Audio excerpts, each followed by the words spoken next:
development. The minimal GLF contribution to the development budget suggests constant capacity for self-finance growth. The Assembly, together with the Ministry of Finance, should explore strategies to create more fiscal space for critical infrastructure and human capital investments. And for efficiency of expenditure, given the budget constraint, achieving value for money and ensuring the efficiency of every dollar is spent, particularly in the large recurrent budget, is paramount. In conclusion, while the 2026 budget aims to navigate a path of fiscal consolidation and growth, it does so under the considerable weight of public debt and donor dependency. The FPAC's role in scrutinizing the detailed estimates, questioning the responsible officers, and ensuring that this budget truly serves the best interests of the people of the Gambia has never been more critical.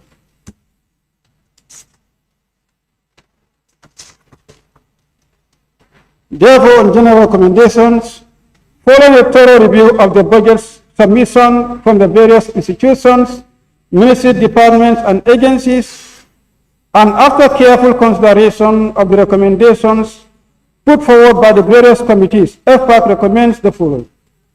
1. Debt sustainability, that the Assembly directs the Ministry of Finance to table a medium-term debt management strategy before the 2027 estimates, setting clear annual targets for reducing debt service pressures and limiting domestic borrowing.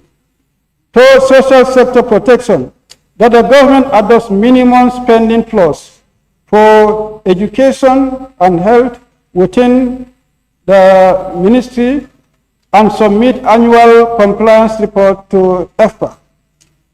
3. Procurement integrity, that the Assembly mandates GPPA and the Ministry of Finance to strengthen procurement compliance, publish quarterly procurement reports, and enforce sanctions for non-compliance. 4. Revenue assurance, that the government implements a comprehensive revenue assurance program, including enhanced custom valuation, expanded tax coverage, and full digitization of non-tax revenue streams. And 5. Poverty expenditure consolidation, that the Ministry of Finance prepares consolidated statement of all poverty and social protection expenditures for the next budget cycle to improve targeting, eliminate overlaps, and maximize impact. 6. High return infrastructure prioritization, that the government will prioritize the development budget toward a high impact infrastructure, and 6. Prior parliamentary approval for any reallocation from designated flagship projects. 7. Internal audit strengthening, that the Ministry of Finance and the Internal Audit Directorate enforce quarterly internal audit reporting across the MDAs with compliance scoring and corrective actions for recurrent lapses. 8. Public financial management and digitalization reforms, that the Assembly declares PFM and digital reforms as critical and instruct the Ministry of Finance to complete the FMS upgrades, roll out the e-payments, and submit the quarterly execution report to FPAC. And 9. Fiscal risk disclosure, that the Ministry of Finance submit an annual statement of fiscal risks covering the SOEs, guarantees, areas, PPPs, and climate-related exposures for dedicated review by FPAC. And 10. Strengthen parliamentary oversight, that the FPAC conducts quarterly budget execution hearings with the Ministry of Finance and priority MDAs, and then reflects persistent non-compliance in subsequent budget recommendations. 11. Moving forward, all MDAs submit must submit their staff nominal roll, fixed asset register, and all other relevant supporting documents to the National Assembly at least 30 days before their budget bilateral with the committees. And 12, the Ministry of Finance and Economic Affairs should conduct a comprehensive revenue review across the government institutions with a particular focus on self-generated revenues by MDAs and implement measures to improve domestic revenue mobilization before 2027 budget.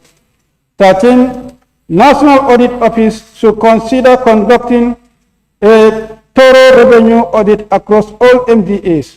14, that the Office of the Clerk facilitate a tripartite conference among FPAC, independent institutions, and Ministry of Finance to discuss the pressure of their submissions on the national budget. 15, that the National Assembly consider decoupling FPAC into two stand-alone committees, as currently the committee is overwhelmed with public accounts rather than finance-related matters.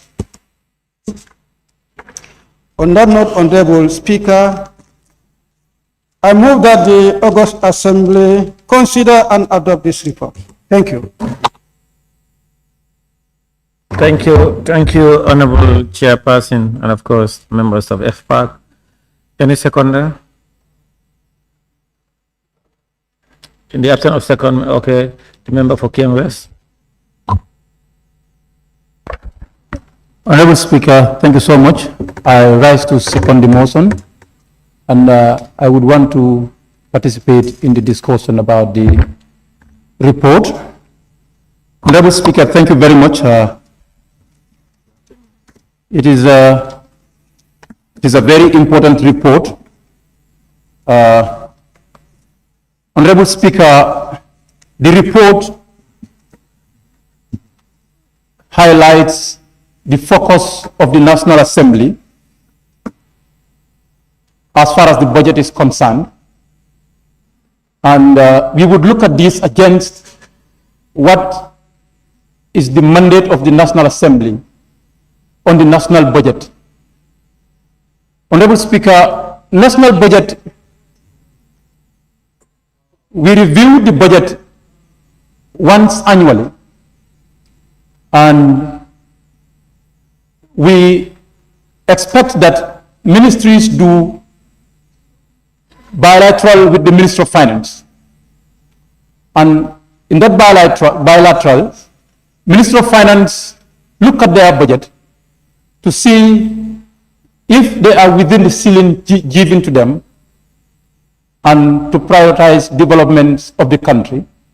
Because we have national development plan, and we want to believe each ministry supposed to have a strategic plan linked to the mandate of those various ministries, and look at how those priorities are being captured in the budget.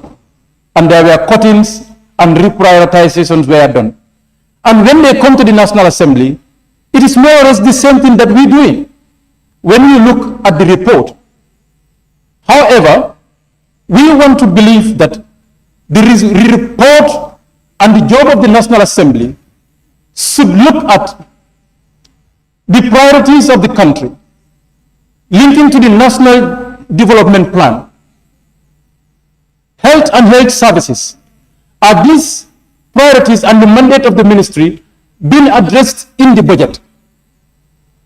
When we look at education priorities, are these things being addressed by the budget? Gender equality issues, persons with disabilities, and children's social welfare issues, are these being addressed in the budget? The issues of the victims, if they are not addressed in the budget, we look at the budget and return it back to the ministry to say the budget is not addressing the needs of the Gambian people. This is supposed to be the focus of the National Assembly. But per se, we are also been cutting and adding to what the ministries thought were their priorities. Honorable Speaker, I think ministry has done a program-based budget in which we have been advocating for a long time. And each of the ministry has a program. and looking at those programs, what have they achieved from the previous budget that we have allocated to them, to definitely determine what we allocate to them right now.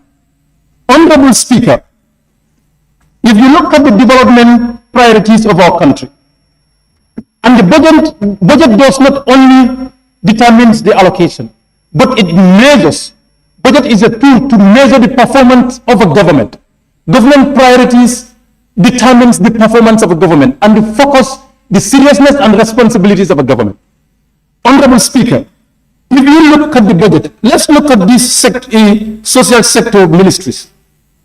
Let's start with the Minister of Basic and Secondary Education. Their total allocation for this year is 6 billion. These constitute 14%, 6.1 billion. These constitute 14% of our budget. Honorable Speaker, only 1 billion, 1.6 billion goes to development.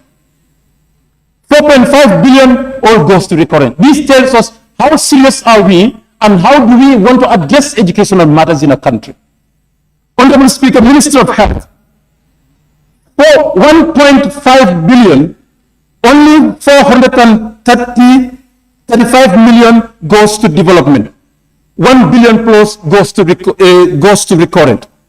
Honorable Speaker, Minister of Gender, Children and Social Welfare, 116 million is their total allocation. Only 18 million goes to development. This tells us what do we prioritize, if we prioritize development or not. Honorable Speaker, when we look at our national budget, when I consult so many people, because citizens want to believe that budget should reflect the amount of budget allocation and the list of beneficiaries. This list of beneficiaries supposed to be in ghost if you understand budget. You don't need to name every citizen's name in the budget. But logically, every citizen should see their name in the list of beneficiaries of the budget. And when you look at the budget, many citizens are complaining that their names are not on the list. Honorable Speaker, let's look at this. Ministry of Finance and Economic Affairs, when we look at history, as per our national priorities and loans that we have taken to address the needs of our country, most of these loans that we are taking on our DLF development are going into roads. Honorable Speaker, road is essential for the national development. But what is the importance of road when it is linking to a dilapidated school? What is the importance of road when it is linking to unequipped hospital and understaffed hospital? Roads should link to an infrastructure that is essential to the needs and aspirations of the Gambian people.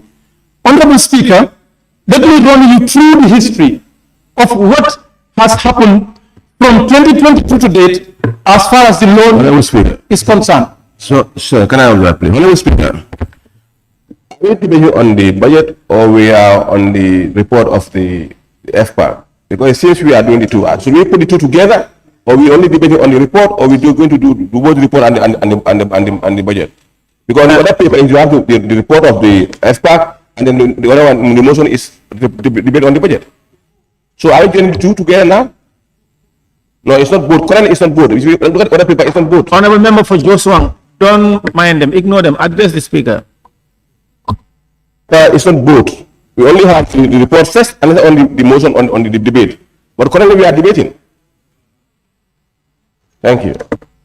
Thank you. Honorable members, during my communication to you, I did indicate that we are going to deal with them simultaneously.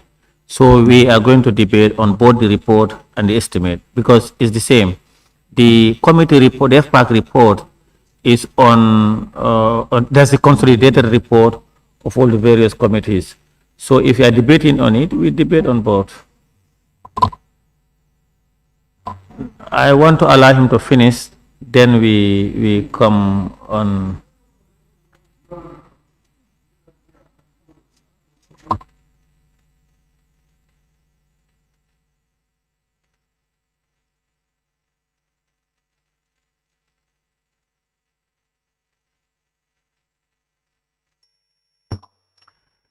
I want to allow him to second, then we come on. The member for Kiang West, please proceed. Honorable Speaker, it's crazy anyway. Honorable Speaker, I was trying to run the Assembly through the history as far as our loan is concerned and to assess what impact have we gained and going forward, what's supposed to be the focus of various ministries. Honorable Speaker, in 2022, Ministry of Finance, but let me go to these other sector ministries. Ministry of Health, in 2022, had a loan and grant component of 600 million for healthcare infrastructure, disease control, and vaccination. Do we assess what that 600 million has addressed? And in 2023, 700 million on COVID response HIV programs. In 2024, hospital upgrades, maternal health, 850 million. In 2025, 900 million expanded primary health care and vaccination rollout. What is the impact of this? Do we assess this? Do we attack these things to the indicators and to see the performance of the healthcare services? Honorable Speaker, Ministry of Agriculture, in 2022, 100 million goes to agricultural modernization and climate change control. 120 million goes to irregular irrigation and rural development. In 2024, 100 is about 1,400 million on livestock development and food security. In 2025, 1,500 million on agro processing and market access programs. All these are programs that we have, and we take loans to address this, and Gambians pay these loans. And what we have seen in this year's budget, ministry has reduced grants and increased the loan component, because grants are conditionalities. And people giving you fund conditions you what to do with their grant, and they hold you to account. But loans, institutions are going to give you their loans. They don't care how you spend it. If you spend it anyhow, what they care about their money is going to be paid. So we can see the focus of the government and focus of the ministry, taking more of the loans instead of the grants, so that we take all of these things to the road infrastructure, and where there is lesser accountability, much of it is going into the procurement of expensive vehicles and other services. But I want to believe that government should shift the focus and spend more of our GLF into development than the recurrent. Thank you very much, Honorable.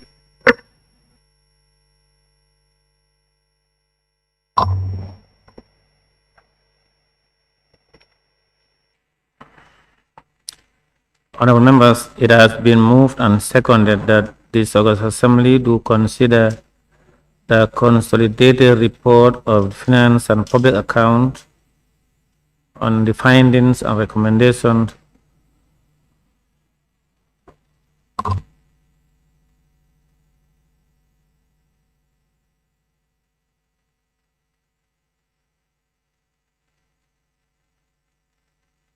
the member for the minority leader member for Brikama North.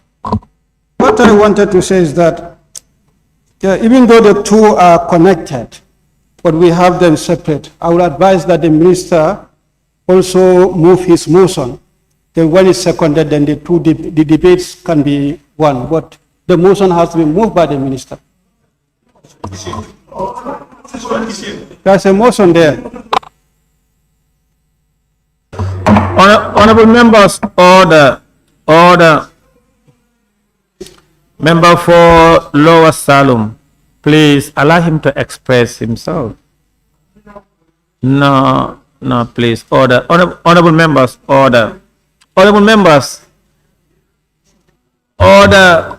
Honorable members, the Minister for Finance moved his motion on the 31st of October, and that motion was seconded. So the minority leader and chairman of FPAC has moved his motion and is seconded. So we're just going to consolidate the two and marry them together.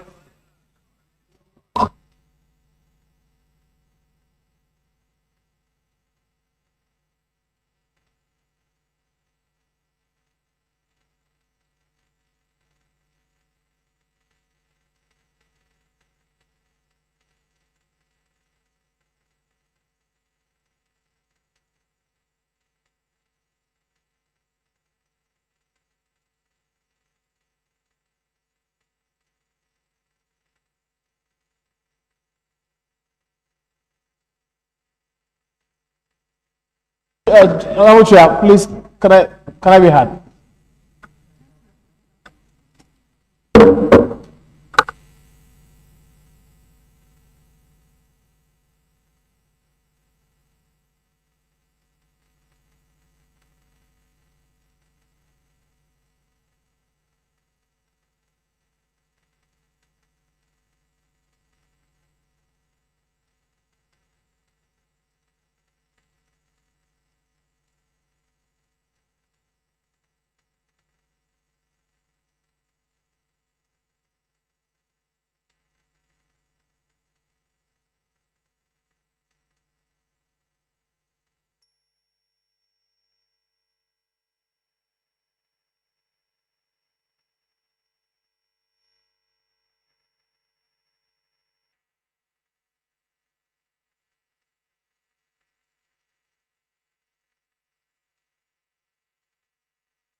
For Cantora and majority leader,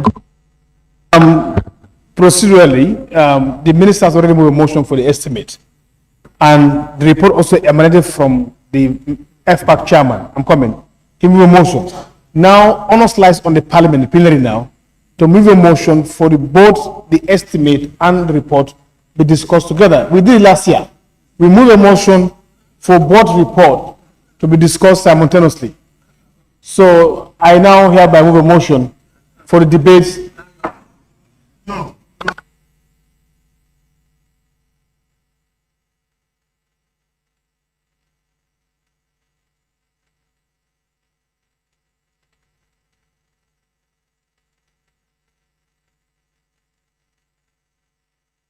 honorable members, as I said earlier on and in my communication to you, I of course did refer you people to order 86-7, 86-7 of the standing orders, which reads, the debate on the motion shall be confined to the estimates and the explanatory statement and the reported findings and recommendations of the Assembly committees and the Finance and Public Accounts Committee's consolidated report of the Assembly's committees consideration of the draft budget.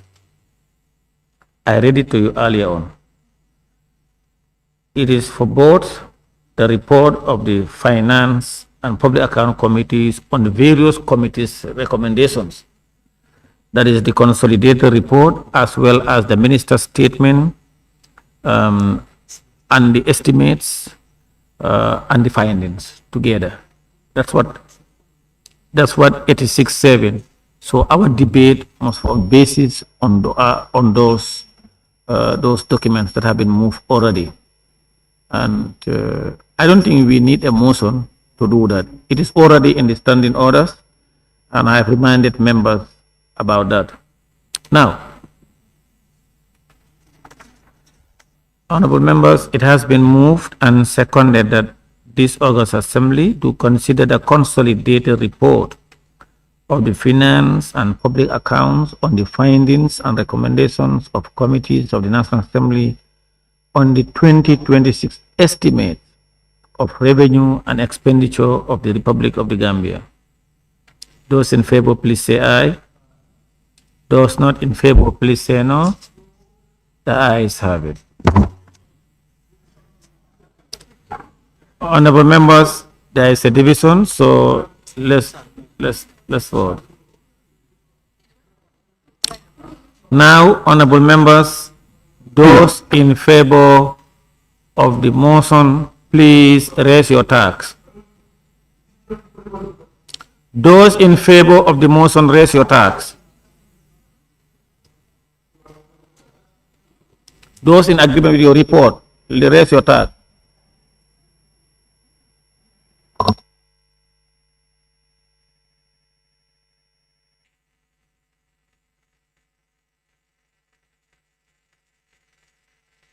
Those not in favor, please raise your tags. Those abstaining, please raise your tags.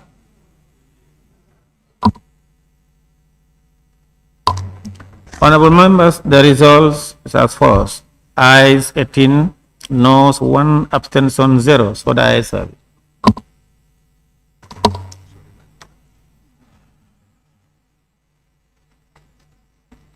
Honorable members, at this juncture, I will now invite any honorable member who wishes to take part in the debate to raise his or her constituency tag or track to be recorded, and you'll be given the floor to speak.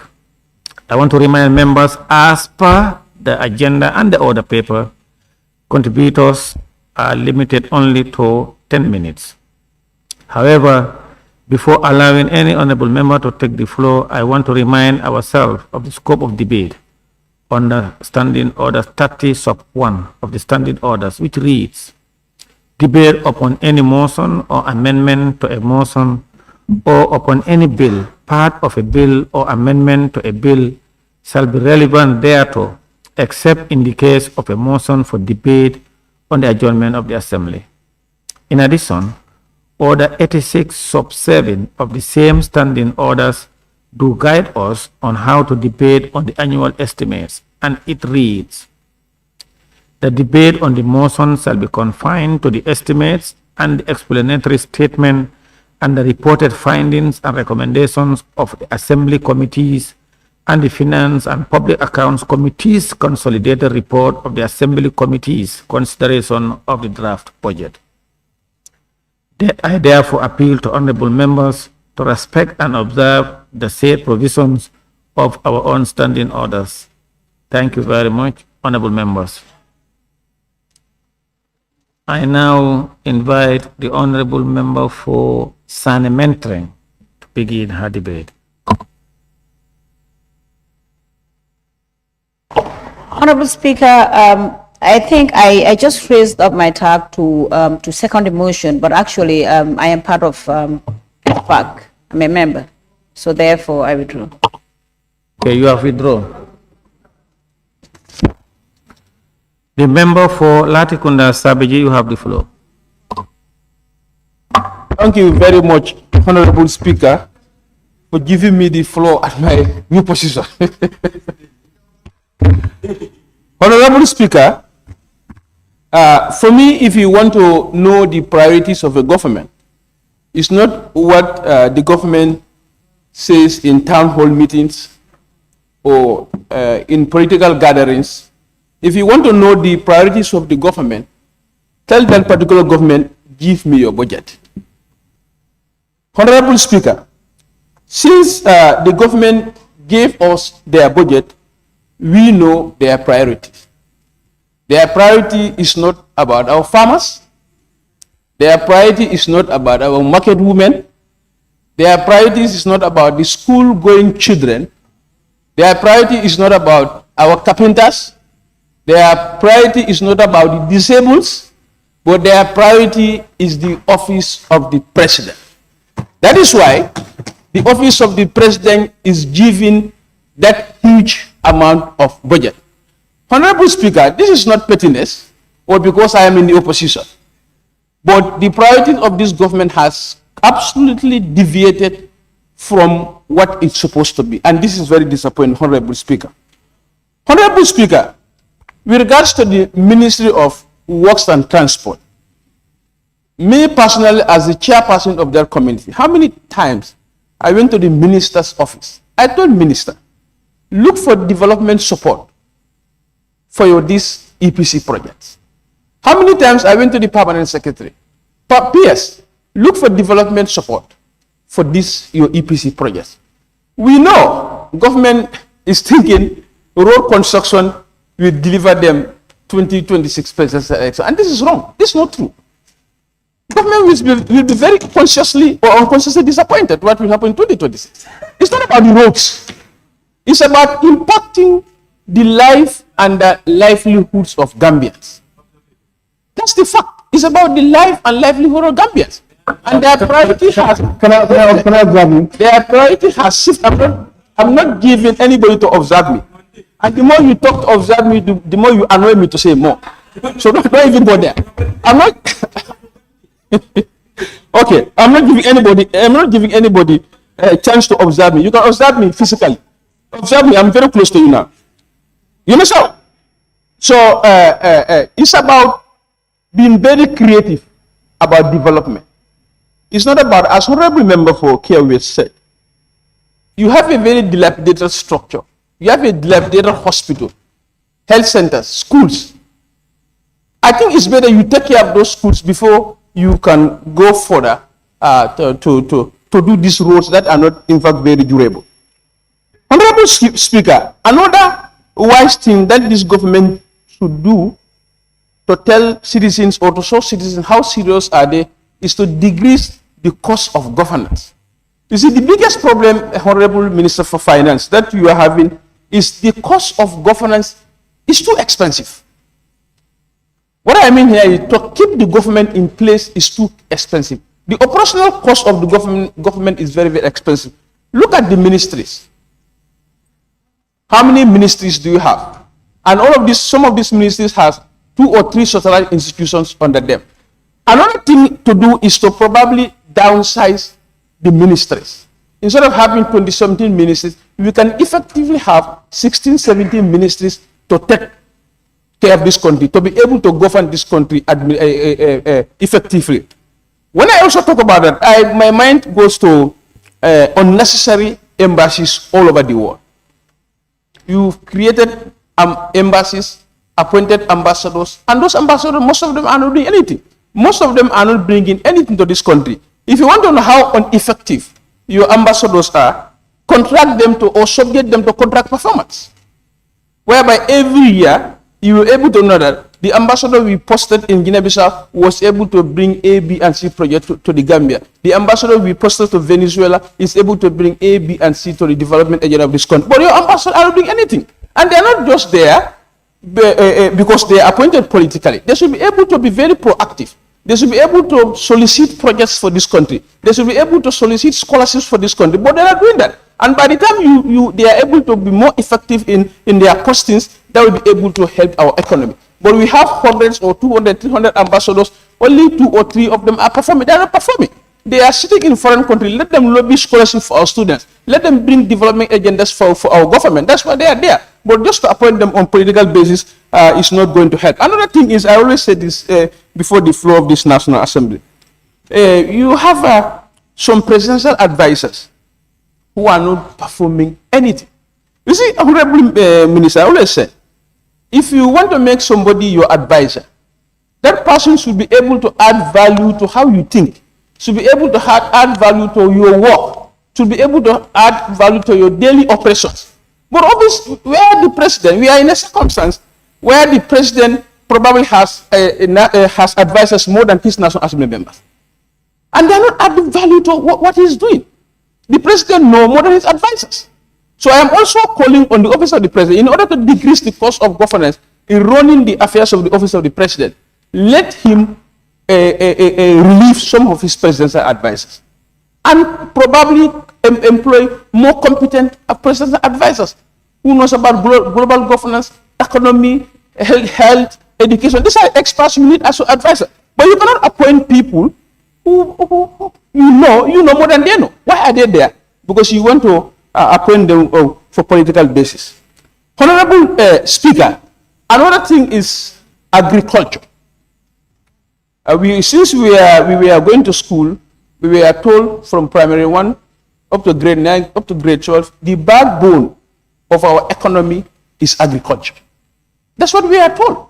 But that's not the case here. Because if we all believe the backbone of our economy is agriculture. We will be able to prioritize agriculture. We'll be able to invest more money in agriculture. But that's not the case for this government. And for me, what is so surprising, every government want to live up to expectation in an election year. But this government has even failed Gambia in an election year. So that is telling us effectively, you are an opposition in waiting. Thank you very much.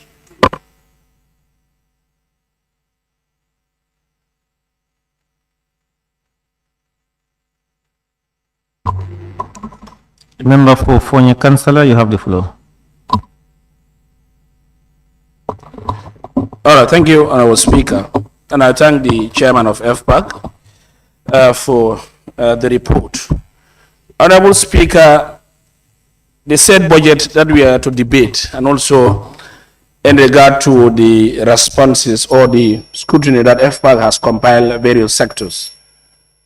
Honorable Speaker, I think as National Assembly members, 2026 budget, this book that is before us, it's a pity when you look at productive sector of our economy. Talk of the education sector, basic and secondary education, what is budgeted for them? Higher education, what is there for them? Agriculture, what is there for them? Youth and sport, what is there for them? Talk of defense, what is there for them? Interior. You realize that this is a failed budget. A very failed budget. And it's not in the wish and aspiration of those institutions. Honorable Speaker, of recent 2025 for the end. Now, when you look at the PEs alone, the PEs alone to the year ending will almost consume, personal emolument alone will almost consume 8.9 billion to 9.6 billion in 2025. Minus that in the current budget, what is remaining for those sectors? Honorable Speaker, is sad when you go to the health area, health sectoral areas. You know, we will not be praise singers when we are seeing ill will affections in that area. How much was it? How much was the spending in Edward Francis Small Teaching Hospital? So you think health sector is only painting? Go to Ndemba. Ndemba is a dead row. A dead row. You cannot even determine to be in Ndemba. Go to accident and emergency unit in Banjuni here. After been doing the renovation and painting. Honorable Speaker, I have an observation. No, don't mind. I mean, you can adjust yourself when you're doing the debate. Yeah, I'm currently. No, don't mind. Honorable Member, it's about the proceeding. We cannot proceed without a quorum, and we are not having a quorum. Okay, sorry. Thank you. So, that is what I wanted to bring to the attention of the Speaker. As you are seeing right now inside the chambers, we are less than 15. What constitute quorum? What number? It should be 15. Yeah, we have quorum. We have 15 We have quorum, yes. right now. Just check. Oh, they just came. Please continue. They were up. Professor Councillor, please continue. Yes. All right. Honorable Speaker, these are sectors that we believe can change the status quo of our country. When health sectors are affected into our budget, nothing will work. Now, if you look at higher education alone, in terms of arrears of scholarship, 208 million that they are owing both UTG, USET, Gambia College, MDI, you name it. And now productively, if you give higher education a budget line of scholarship about 100 million minus 208 million. It's about pay your debt. Yes, still you are having debt into those areas. As we look at things, I am reporting to honorable members here, come 2026, higher education will have zero budget line for scholarship.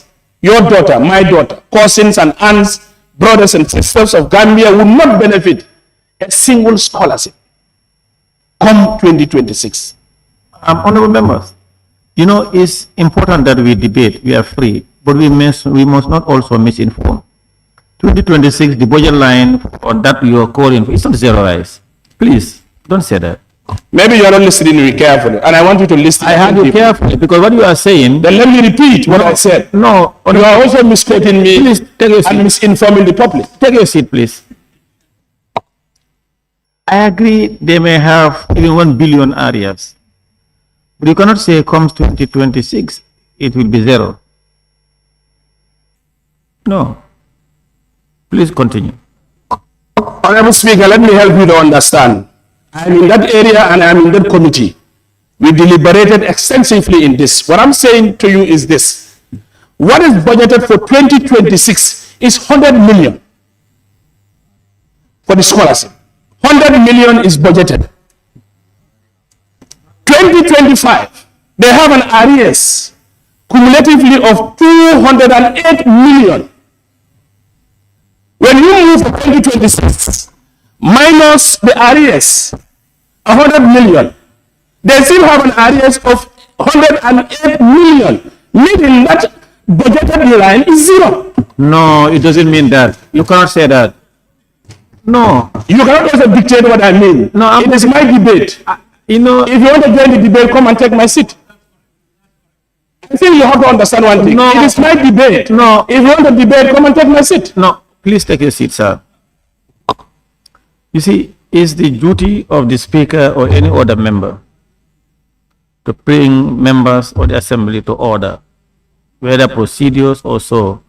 But what I said, when the member said in 2026 it will be zero, that's my duty to any member to draw his attention that no, it's not zero. But the way he explained it, every member understand how he explained it.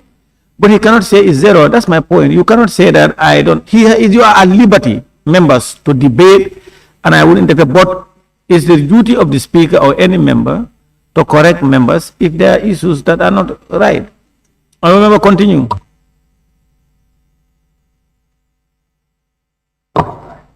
You can do your maths. If mathematics is your problem, I am amplified. Maths is not my problem. What I'm saying, I still stand by that, and I think it is not fair for an institution. Your brother, my brother, your sister, my sister, cousin and aunts will benefit. So I think this is an area where we need to carefully look at. After paying arrears, nothing is there. That's the fact. You cannot erase those thoughts. And it has to be very clear to the living and the dead that minus the arrears, zero is there. And I still stand by that. So in order for us to maintain the status quo, let's add this budget line. Because I believe that based on the FFAG report, some cuts were made. And I am also putting this to the chair of FFAG. We want to know the total amount, how much in total was cut. And each and every budget line, how much is also added. The balance, as we speak, we want to know the balance, the total balance that we'll be able to. Because if you look at all the sectors, we need this, we need that, we need that. Honorable Speaker, when you go to agencies, ministries or agencies or departments that we have, GICTA, for example, ATI, for example, those commissioners are messengers. They do the messenger job because why? No staff is employed. And we have approved their bills here. GICTA the same. ATI Commission the same. State-owned enterprise also the same. So we will come here to be approving. At the end of the day, budgetary allocation will be a challenge. I think henceforth we've seen bills that have been laid here, first reading, you go second reading, you name it, this reading. At the end of the day, you cannot even resource those agencies. You cannot also resource those commissions. What is the essence of us approving bills? Or are we only trying to beautify bonus to say, okay, Gambia is progressing? When those commissioners are the same sending letters with their own mobility. ATI commission, no vehicle, 0 stars. State-owned enterprise, no vehicle, 0 stars. Preparation, you call it, 0 stars. So what are we preparing? What grounds are we laying? Now, when you go to basic and secondary education, their food and food service is 0. The ministry prioritize. And you see they have a lot of schools that are not even benefiting. And is that fair? So these are problems that we face as a country. And this is the budget that we are saying 2026 budget. But if you look at the chunk of PEs, it's taking the whole chunk of this budget. Now, the other thing that I also want to add up, when you go to the defense sector, we will not be a scapegoat. And this is a message that we are sending to cabinet ministers, the president, commander-in-chief, and defense ministry. Last year, TAPAS was approved. They failed to do the needful. We added 100 million. Today, we can tell you, the same TAPAS, nothing is added. They are only relying on us for us to put something. Why do you go into approving some of these commissions or bills and whatever? You cannot fund them. What you cannot fund? Why do you go and approve? Who are you impressing? Democracy, you call it? Rule of law, we are moving and advancing as a country. When you cannot even fund 7 budget lines. And we call this a budget 2026. This 2026 budget. Agricultural budget is another budget line that has not even first. Member for Joshua, you have the floor. Thank you very much, Chair. Let me start with my Jola man. It cannot be 0 but minus 108. If it is 0, it's like nothing has happened. So it's more than minus 108. If you mean 0 is 0. So no, I'm just talking to you. Thank you very much, Honorable Speaker. Honorable Speaker, I have a very big concern when it comes to budget debate. We debate on expenditure, but not how to collect revenue. And you cannot collect, you cannot spend without collecting. You must collect before you collect, before you spend. Yes, currently we talk about expenditure. How can you spend when you don't collect? What should we do to collect? Where are the loopholes that we should fill to ensure that collections comes on board? Honorable Speaker, I think, let me talk to come to the revenue issue. When you look at the revenue aspect of it, we have almost a 6 billion increment on revenue for this year. After the 6 billion, come on a monthly collection, we have to collect almost 500 extra million on what we are collecting. How are you going to do it? The minister has given us a breakdown of how to achieve all those things, but there is still room for improvement. Honorable Speaker, let's go to the SICs that I always talk about. GAIPA is responsible of giving out SIC to what? Companies and investors.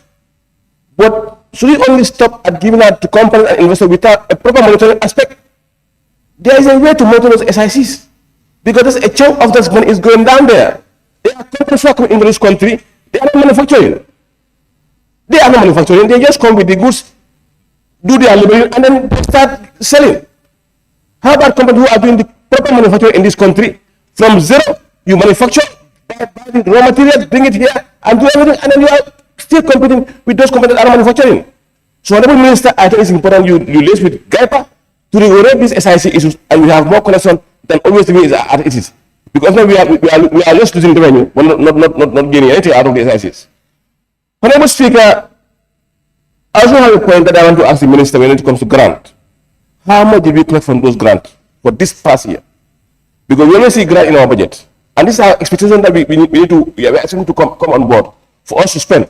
How much did we collect this year? So I think I want the Minister to respond when he is doing his response. And non-tax revenue also, I have seen a reduction on it. What triggers that? I want you to help me on that. Honorable Speaker, when it comes to agriculture, there is an increment of almost 809 million on agriculture. But Honorable Minister, Honorable Speaker, I think it's important we look at agriculture very well. If you go to their departments, they are dying. Their departments are no more active. Currently, the departments are dying. If you go to their office, no proper furniture. Designers are sitting down there doing nothing. Some of them are going for a secondment. I think it's important we look at the Ministry of Agriculture, motivate those people. Get them. Currently, we subsidize fertilizer. But this fertilizer is coming in this country. Who is supposed to do the test? It's the Ministry of Agriculture. And currently, they don't have the labs to do those tests. They must either go to Senegal, for Senegal to do it for them and then give them the proper result, or if not, they just give us fertilizer and then they our farmers suffer. Even to go to the farmer and talk to the farmer and know their problem is a problem. So I think it's important for them to be controlled, at least those departments to be bring back to life. Let them be engaged and see what they could do. And then we help them to move on. Honorable Speaker, coming to the Ministry of Interior, I think this ministry should be looked at. Honorable Speaker, the Ministry of Agriculture have department that collect revenue. But Honorable Speaker, I think it's important now for them to be given a target. If you reach this target, we have this for you. We motivate them as we are doing for GRA. If you go to GID, they are going around and collecting money. They are collecting millions. But is that the end? Can they not collect more than that? Yes, they can do it. They can collect more than what they are collecting. And there's revenue coming in. So I think it's important because I had my engagement with them. Don't worry. I respond to him. He's a Jola boy. We had our engagement and it was very clear.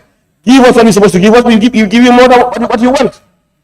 So it's important that we sit with them, know where we should improve. Honorable Speaker, I think it's very key for us to motivate the Ministry of Interior, especially the lead, the GID, the revenue collection areas should be looked at properly. Giving them a target, tell that this year we need to achieve this for us. If you achieve it, this is there for you. But if you go to the immigration department, they hire vehicles to go and arrest. They hire vehicles to go and collect, and apprehend non-citizens. So what should we do for them, Honorable Minister? I think it's key for these people to be motivated. Honorable Minister, coming to the NRA, Ministry of Works, there used to be a levy that they used to collect, and they were doing wonderful. Currently, we have a lot of road rehabilitation in this country. Roads are built, give them some time, you still see potholes. And if the ministry is not motivated, or if the department is not motivated, at the end of the day, those roads will spend millions, and spending millions again. When we should have remedied the situation by rehabilitating them. If they were given $6 and now it's got to $3, will that be enough? We are building more roads. So let's give them back their levy, and then let them control their levy. They have their own account. And then they are acting very clear that those things will be controlled by them. As they were doing before, they were doing sort of concrete works, sort of concrete pavements, but now they are not doing that. Because of what? The levy is very small, and then the scope is very big now, it's very wide. We have many roads that you need to take care of. So without this levy being given back to them to national authority, it's going to be a problem. So we end up building, and in the next minute, to rehabilitate is a problem. So that department should be there to be responsible, and those policies should block those accounts to be controlled by the ministry. When they have their request, ministry can know where to spend it and how to spend it. But with this, I have not seen any way for a longer serving period of roads in this country.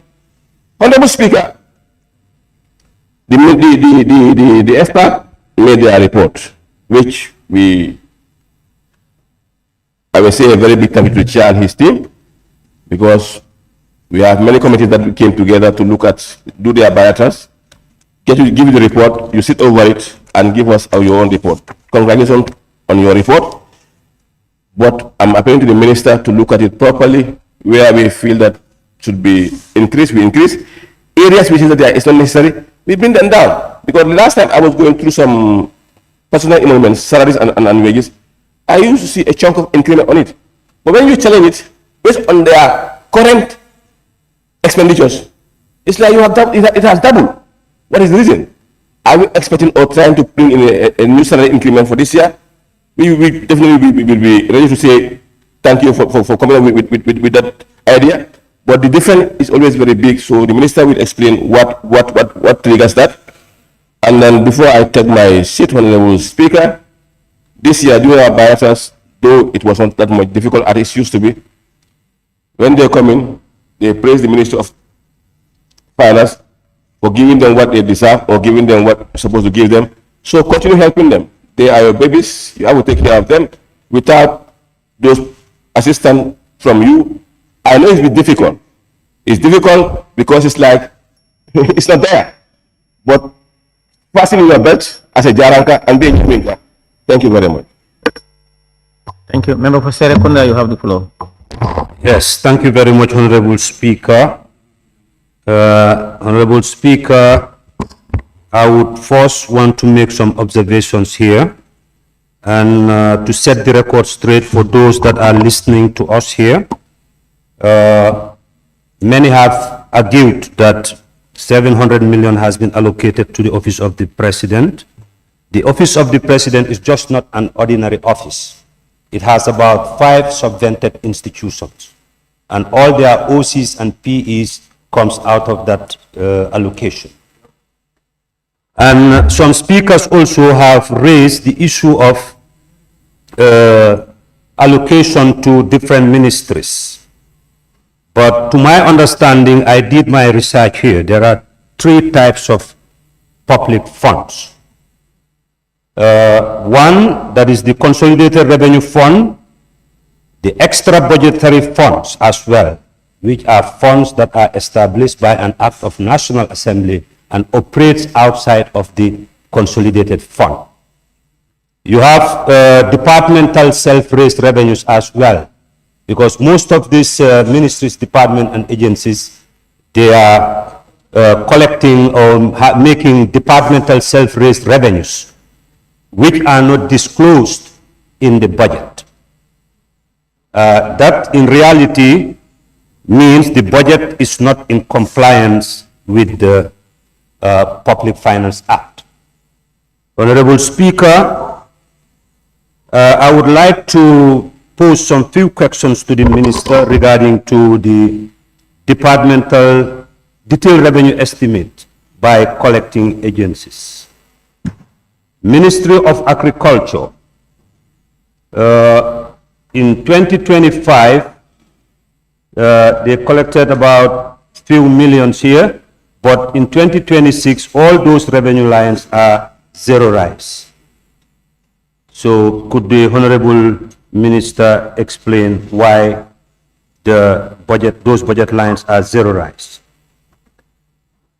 There is also VSAT license fees. About 182,650,502 was raised from in 2025. In 2026 is expected to be zero. ECOWAS Interstate Road Transit Levy as well. 39,785 was raised. This time around is zero. Visa fees under the Ministry of Foreign Affairs has been increased, has been raised. And another issue is the security port fee, which many of the citizens are not happy about. We have seen a significant decrease in that revenue. What does that entail? Could the Minister also elaborate on that? Honorable Speaker, why I say the budget is not in compliance with the Public Finance Act is that in the Public Finance Act has explicitly defined what are departmental self-raised revenues, and why the disclosure of these revenues are very important and key. If they were properly disclosed, then some of the members will not bring some of the arguments that they have been raising in this chamber. For example, the Royal Victoria Teaching Hospital, not all the revenues that they generate are disclosed. Even the Ministry of Higher Education, the Ministry of Basic Education, they do raise revenues, but those revenues are not disclosed. If they were disclosed, then that will tell us the real revenue potential of this country. Honorable Speaker. Honorable Speaker, some members have argued that the deficit is about 2 billion. In reality, our deficit is about $25 billion. Yes, that is the budget supports, grants, loans. If they are not received, what will happen? How will we fund those programs that are already relying on those? Sorry, when you have time, you can explain more. So that is why there is a need for every country to invest in the productive base. For example, Honorable Speaker, we have about 212 nautical sea miles. That's the ocean. It is ours. Everything, all the aquatic life in that sea is ours. And we cannot afford to eat fish. And we have exchanged our that revenue line, traded it to the European Union and some other foreign investors, and what they are contributing to our budget is very minimal. So there is a need for the government also to look into investing in those productive base that will not only earn more revenues for the country, it will also create employment, more revenues, and to provide more services for the people. Honorable Speaker, so I do know, I have done my research, the content of a appropriation bill should include a special column, and that column should disclose all the departmental self-raised revenues and how they are expended. And also the appropriation bill, there is also the submission of the extra budgetary funds. Before those funds can be expended, they have to be approved by the National Assembly, and they should come together with the appropriation bill. Honorable Member for Serekunda, the appropriation bill is not before us. Yeah, I know it's not before us, but I'm just trying to avoid controversy, because when it does not conform with our laws, so it means that we cannot debate. You cannot debate on a bill that have. So on that note, Honorable Speaker, I submit. How can you anticipate you are out of order. Public Finance Act and C. The member for Brikama South, you have the floor.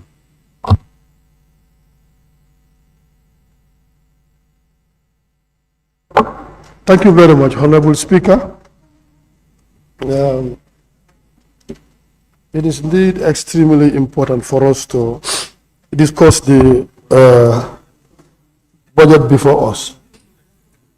Honorable Minister, I just want to inquire from you in respect to the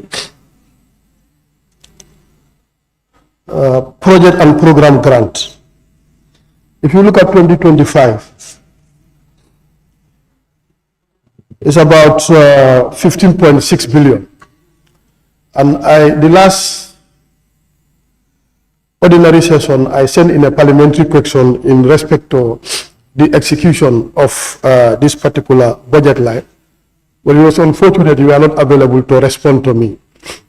And this year I saw a significant increment up to by 3 billion, like it's 13.08.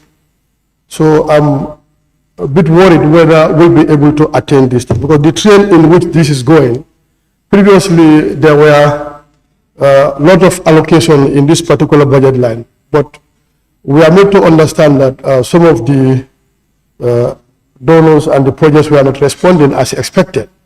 So this time alone, and I have seen a significant increment. If you can explain what whether this is attainable, because already it forms part of budget bilateral. And in most cases, it comes to address development needs of the MDAs. So if it's formed part of the bilateral and is not available for execution, I think that could be a very serious issue that we have to look at it. And also, there is a kind of increment from personnel, like almost 1.3 billion. If you can make an explanation whether there is going to be additional recruitment as far as this significant jump is concerned. From 8,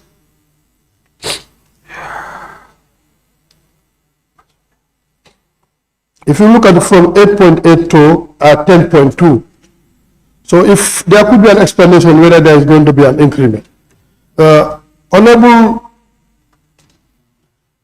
Honorable Minister, with regards to the SOE Commission, last year I did request for an augmentation, knowing the role they play in transforming the SOEs, especially the 14 SOEs under their purview. And we are expecting 2026 to have 6 more SOEs where the NAWEC and GCAA are going to be decoupled. The Salaura Kairaba Conference, all of them are coming on board. So there is serious human resource gap there. And what was requested and what was given to them was quite inadequate. And I believe that if they are helped, if they are assisted in terms of allocation, there will be a significant improvement, more especially when you come to the 5 staffs that they want to recruit. So actually, in order to post out, they only need 6.5 million. We are appealing to FPAC if we can get something from that and add up to it. And there is a training component also. So if you look at it, only the executive director is moving from one place to another to be doing all those jobs, especially when you come to this KPI in terms of performance audit, the performance contract that the government is signing with them. They play a critical role. So I want to believe that in order to help our SOEs not to be privatized, I think we need maximum attention in helping the commission, give them all the necessary tools to make sure that they conduct that oversight and help the government to sign this performance contract, which will be extremely important. Also, Honorable Minister, when you come to the sector allocations, as far as agriculture is concerned, everybody is boasting of this year there is 1.7 billion from GLF component, which we all celebrated. But if you look at it technically, 1.3 is going for GGC. So what is left is around 400. And I was made to understand there are areas in several these tractors at a tune of 70 million, and some others. If you deducted, eventually what the main ministry will have will be around 3 million or slightly less than 300 million. So this is something that we also have to look at it critically. And again, I want to emphasize as the chief economic and financial expert of the country, to look at what could be done. And in fact, these projects, sometimes we have a lot of projects that are under agriculture, but the effect is not felt by the citizen. And how do we improve upon these things? So that is why I'm looking at it. If there is a possibility, if there are no conditionalities to the grants and loan that we are taking, I think this should be implemented within the main ministry. The ministry should be in the position to fully deal with this allocation that is going to that area. So that if there is capacity gap in terms of human resources, we recruit and make sure that it is coordinated within the ministry. But sometimes it's very, very difficult when the main ministry, all of them, all the directors are going for secondment in the projects, which means they attract a lot of remuneration than the main ministry. So are we killing our own ministry for the sake of the projects?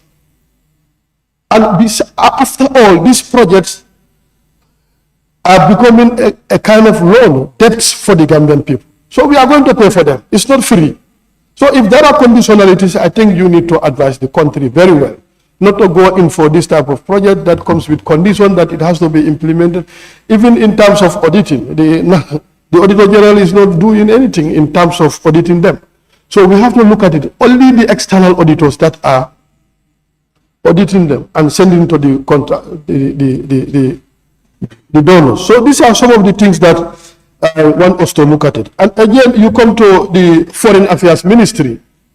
There is something that, if you look at it, we tried in as much as a committee, we deducted about 24.7 million.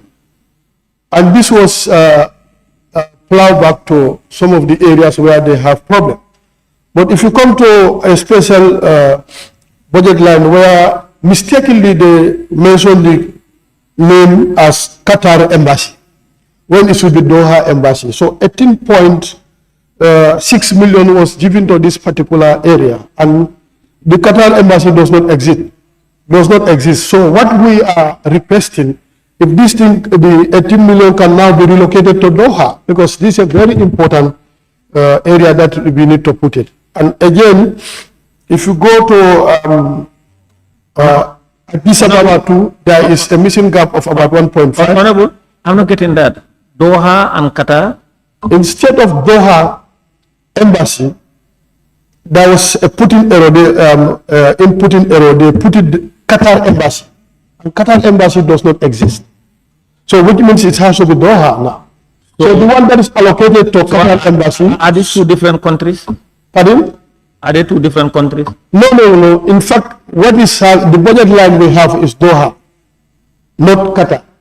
So it should be now reallocated to Doha instead of Qatar. But Doha is the capital of Qatar. Yes. Qatar is the country. Yes. The Gambian embassy in Qatar. Yes.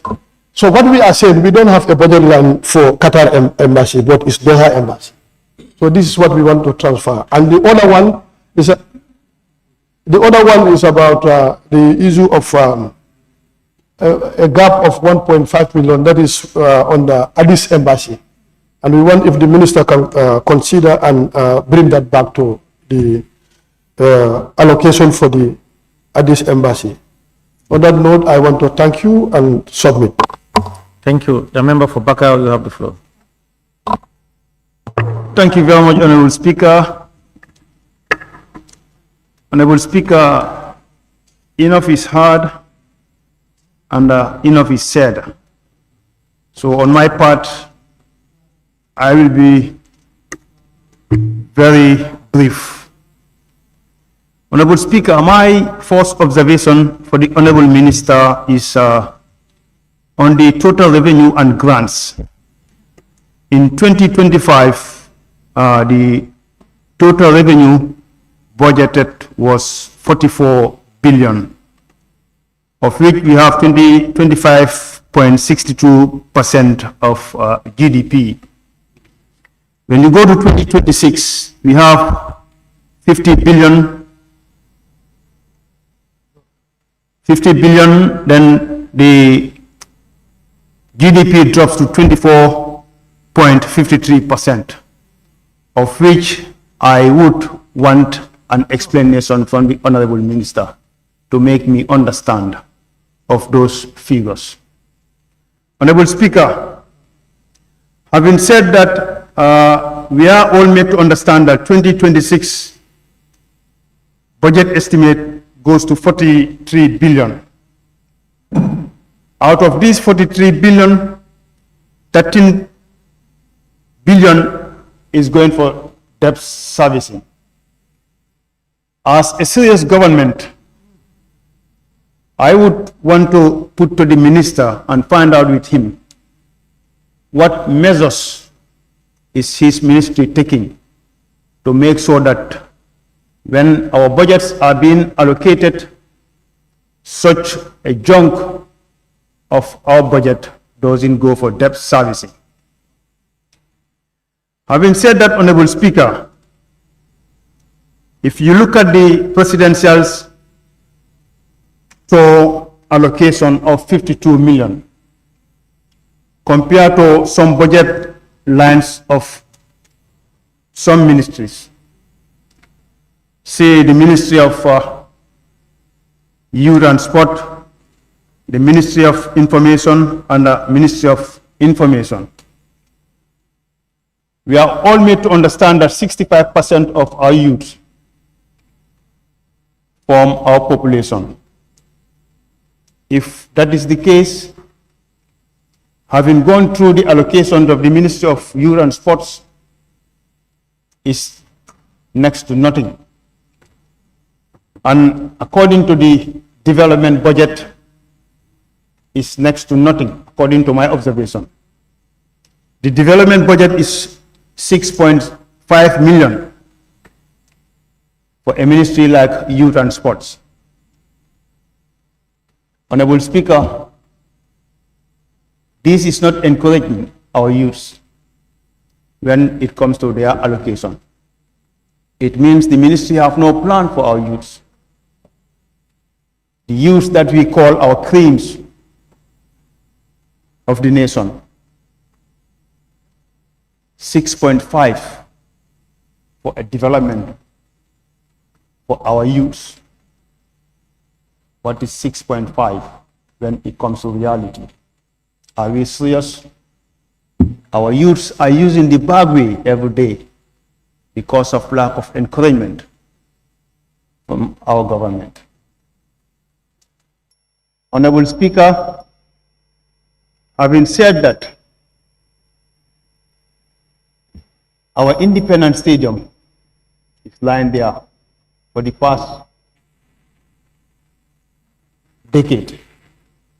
It's not fit for purpose.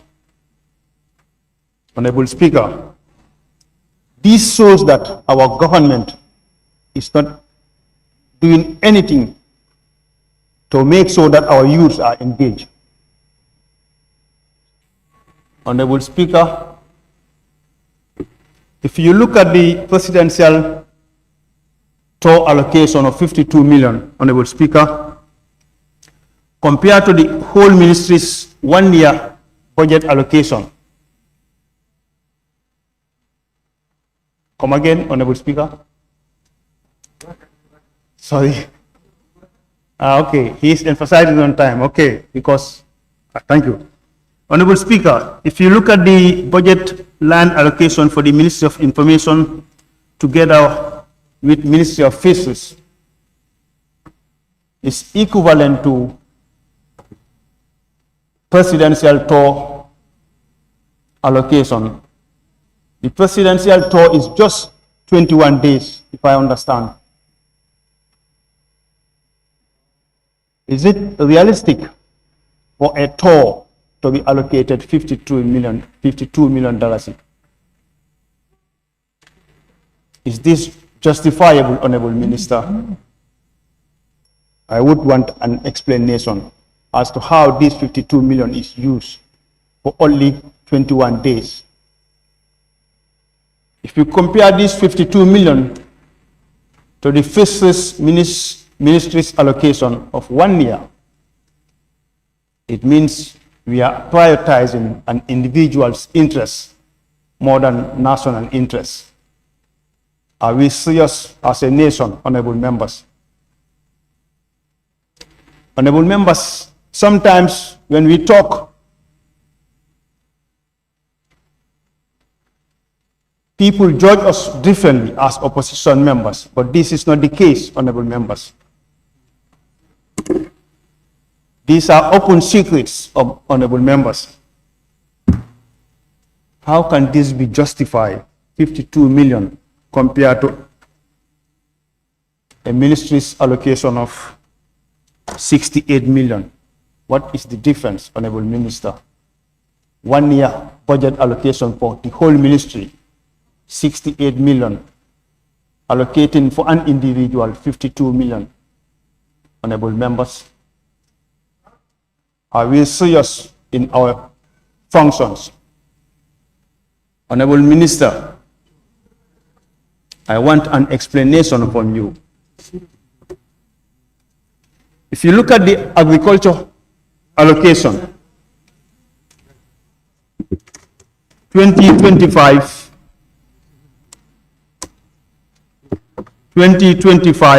the budget allocation was 835 million. 2026, it goes to $1 billion plus.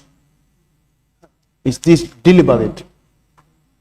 Because the 2026 election is coming. This is all campaign. Honorable members, whether we like it or not, the truth must be told. Honorable members, let's not serve an individual, let's serve our nation, as the title goes, honorable members.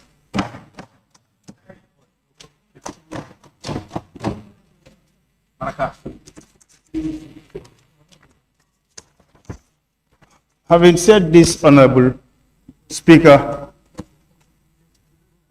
the more I talk, the more I become emotional. So on that note, Honorable Speaker, I'll stop here and I thank you very much for giving me the floor. Thank you very much.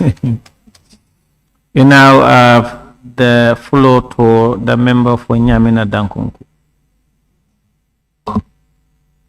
Thank you, Honorable Speaker, for giving me the floor to participate in this important debate. Honorable Speaker, here is the 2026 budget before this August Assembly, which is a very important tool to our national development.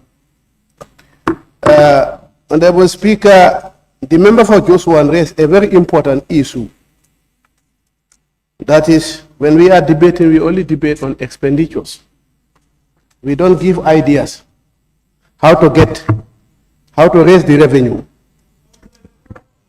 And actually, without raising the revenue, you cannot spend. Honorable Speaker, I would want the Minister of Finance to explain to this August Assembly first why the non-tax revenue have actually decreased from 7 to 5 billion. Since we are talking about budget, and we have seen in 2025, that budget line was 7 billion, now it has decreased to almost 2 billion. Honorable Speaker, Honorable Minister, we have these GSM operators that I believe your ministry should focus on when it comes to revenue raising in this country. We have about 4 GSM operators. And then I believe if we strategize, we can raise a lot of revenues. If they are paying, but let's look at them properly. Honorable Speaker, this year when the Ministry of Finance present the budget, they presented us with another document called Program-Based Budget Pilot 2026 to 2028.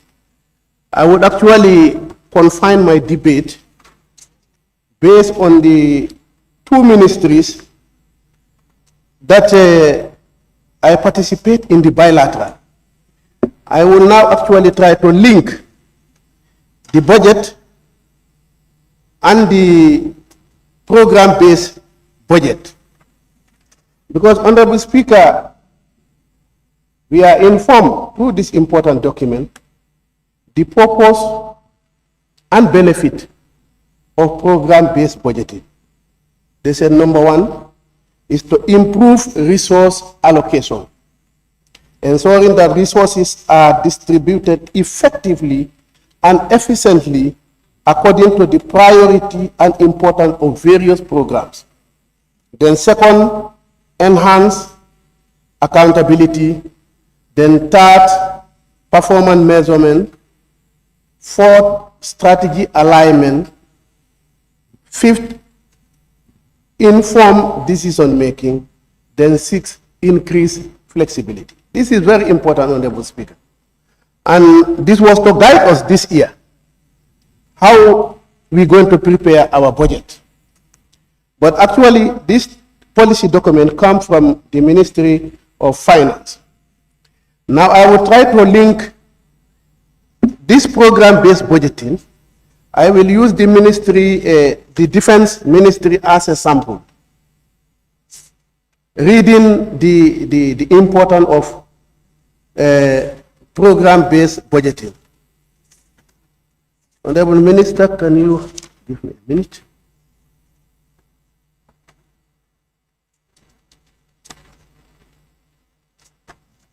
Okay. If you go to page 22 of the program-based budgeting, page 22, is where you have the Ministry of Defense. They outline their vision, mission, and strategy alignment. Okay.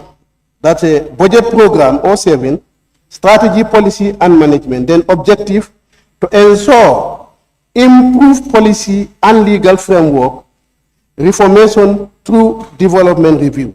Key performance indicators, number of new policy developed to address policy deficiency and gaps. So if you, this is at the Ministry of Defense. The gap is under this ministry. And if you looked at what gap submitted to the Ministry of Finance and you link it to the program-based budgeting, they have indicated this issue of TACOs. What does this TACOs mean? Is term and condition of service of our security men. That should be aligned with the strategy, that should be the budget program, then to ensure improved policy and legal framework. Then the key performance indicators is number of policy developed. So this TACOs actually is developed by the executive. Meaning if we are going by this, the issue of TACOs should be addressed by the Ministry of Finance to make sure that they are given their budget allocation that they need. So then you could go to 0.711 on page 23 of the program-based budgeting under the Ministry of Defense. Then the program is National Defense Security. That is the program.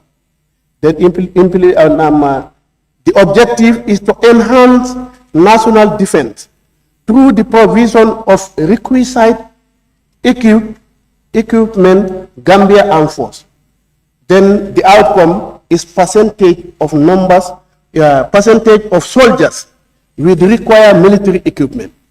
And when they did their submission as a ministry,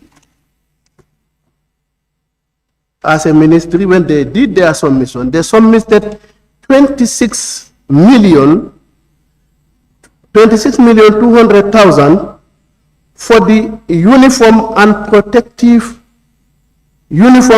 protective clothing budget line. And Honorable Minister, you give them 6 million out of it. So the meaning, they have nothing to achieve, because what was supposed, the budget that should accompany this one is now under budgeted. So actually what I'm saying, then we are not going by program-based budgeting if we look at the budget allocation of certain ministries,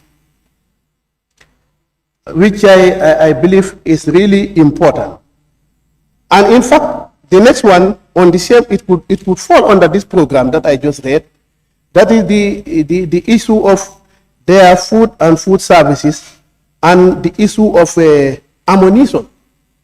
When you want to have and equip, when you want to have a required military equipment, as we maybe those under the Committee on Defense and Security, we know how it happened. It is very difficult to discuss about it here publicly, but we know how it happened within our security forces.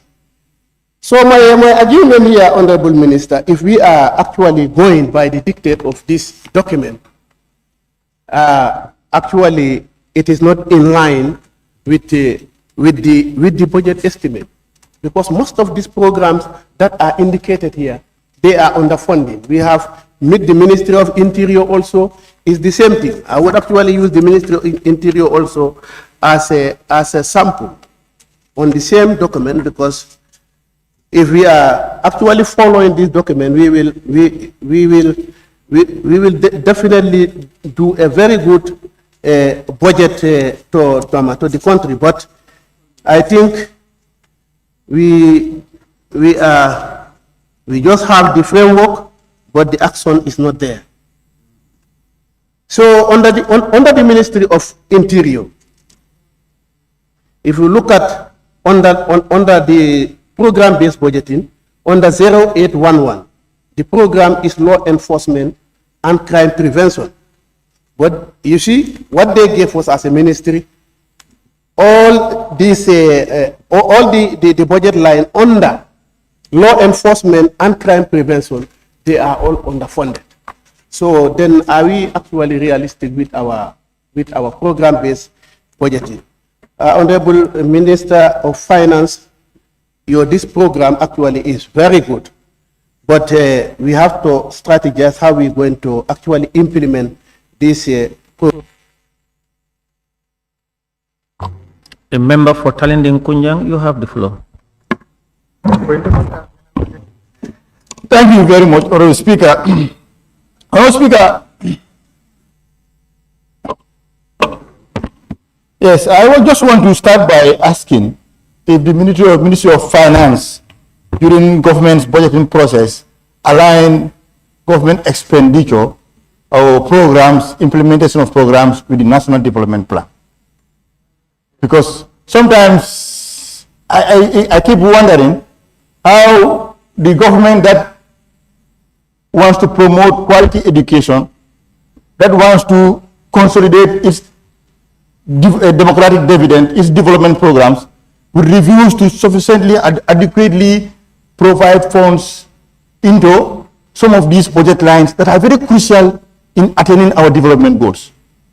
Now, Parliament is now reduced to or turned into a pseudo Ministry of Finance, where we committees now will have to look at the major constraints, because these budget ministries go through finance, where they do all these cuttings regardless of the program they're implementing, regardless of the goals they want to attain. And at the end, when they come to this committee, these committees now recommending certain adjustments, that are unimaginable. But this is something that should have been solved at the executive level. We don't have to see at committee level to look at these things. I want to start with Ministry of Basic and Secondary School Education, where the food and food services, the committee is recommending for $50 million. What was the justification for this augmentation? Was this not submitted to at the bilateral level? Did you not consider that the people at the school should eat? This is a government program. They have to eat something. So if it is based on calculations and the subject is put at the table of the finance, why would that be cut? Is it not that the ministry did not put it at your table? Did you submit this thing? So I find that very confusing. The committee recommends an augmentation of 10 million, making the total of 7 million, to incur substantial costs related to examination fees and certification. Obviously, people are in school. They must pay examination fees to WIAC or any other examination bodies. We the committee should be advocating for an augmentation of this budget. When the Minister of Finance did not consider it fit to be there, when the government at the executive level, after having approved this did not consider it fit to be there. Why? Also, contribution to international organization, 20 million. You see, if this is not important to the government, why should it be important to us? The government has programs to implement. So if you look at that, I beg your pardon, building and structures, $50 million still on the market. This is for provision was made for, no provision was made for classroom construction. The funding will support the ministry in building the required classrooms and staff quarters to address shortages. The government did not know that. They did not know that. Why would the committee go on to recommend for 15 million to government? They have priorities. They have presidents meet the people talk. It's a priority. They put $52 million. President's office, it's a priority, 900 million.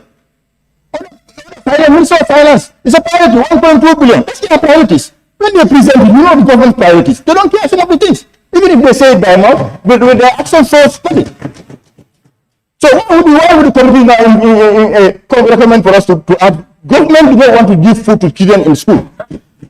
Government does not want to build classrooms for you. Now, if you want to contact is contact with education. Stop the drumming. Now, government cannot put $1 million to build 1 classrooms. And every time you hear president saying, I built 1,000 classrooms, it's all built by massive. How can a government, serious government, subjugate relegate yourself? What you are supposed to do, you are relegating those responsibilities to a foreign national. It's commitment as a government. I think you should build a classroom from taxpayers' money. At some point in our budget, we should see that. Even if it's going to be 5 million. No allocation for classroom at all.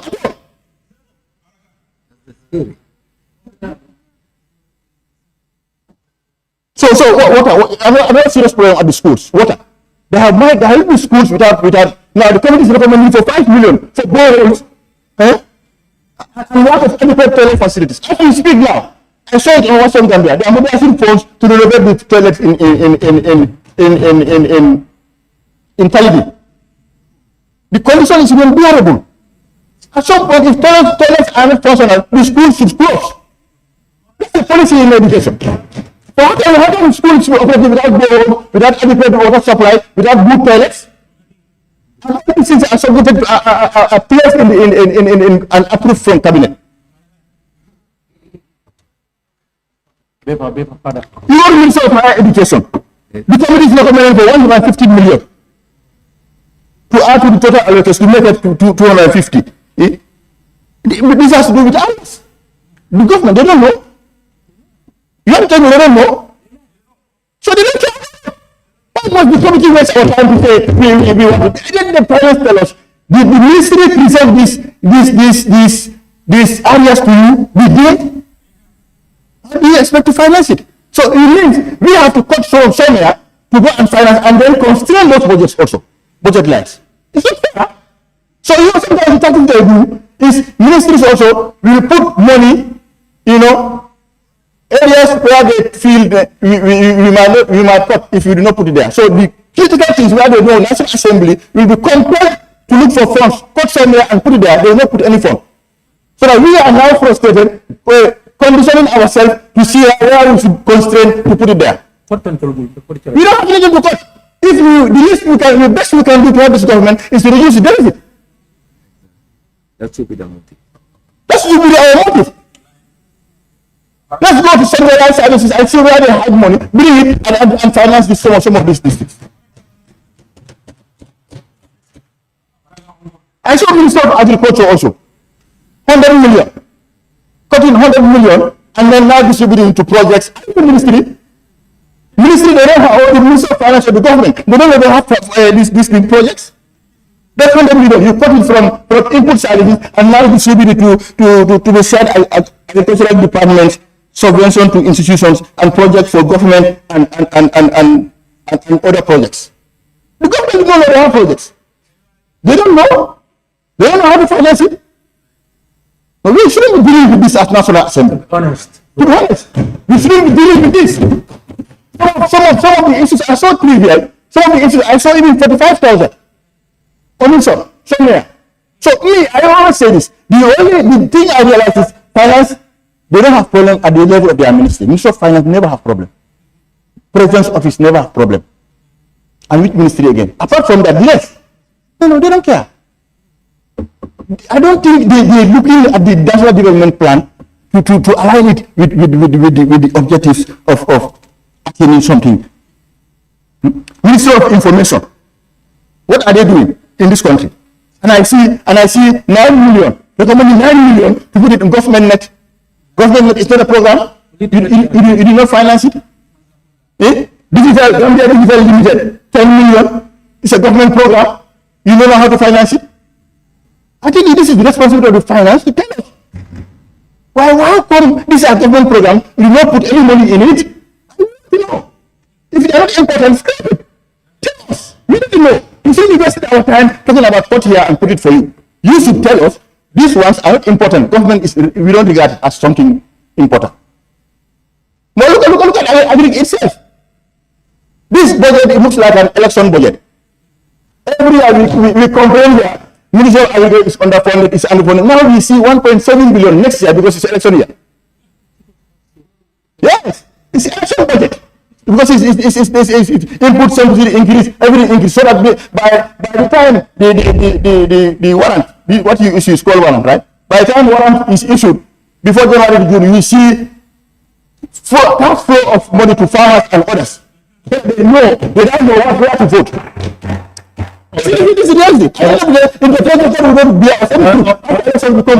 Honorable member, order.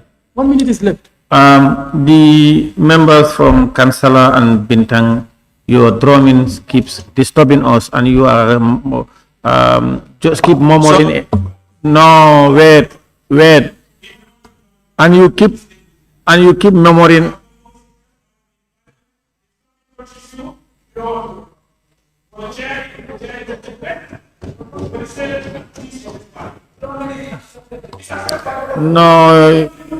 No, you cannot. No, you cannot overdo things.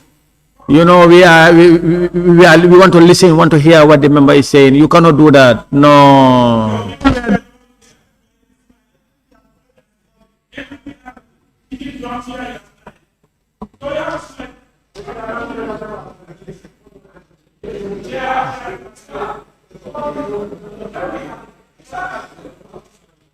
No, you cannot do that.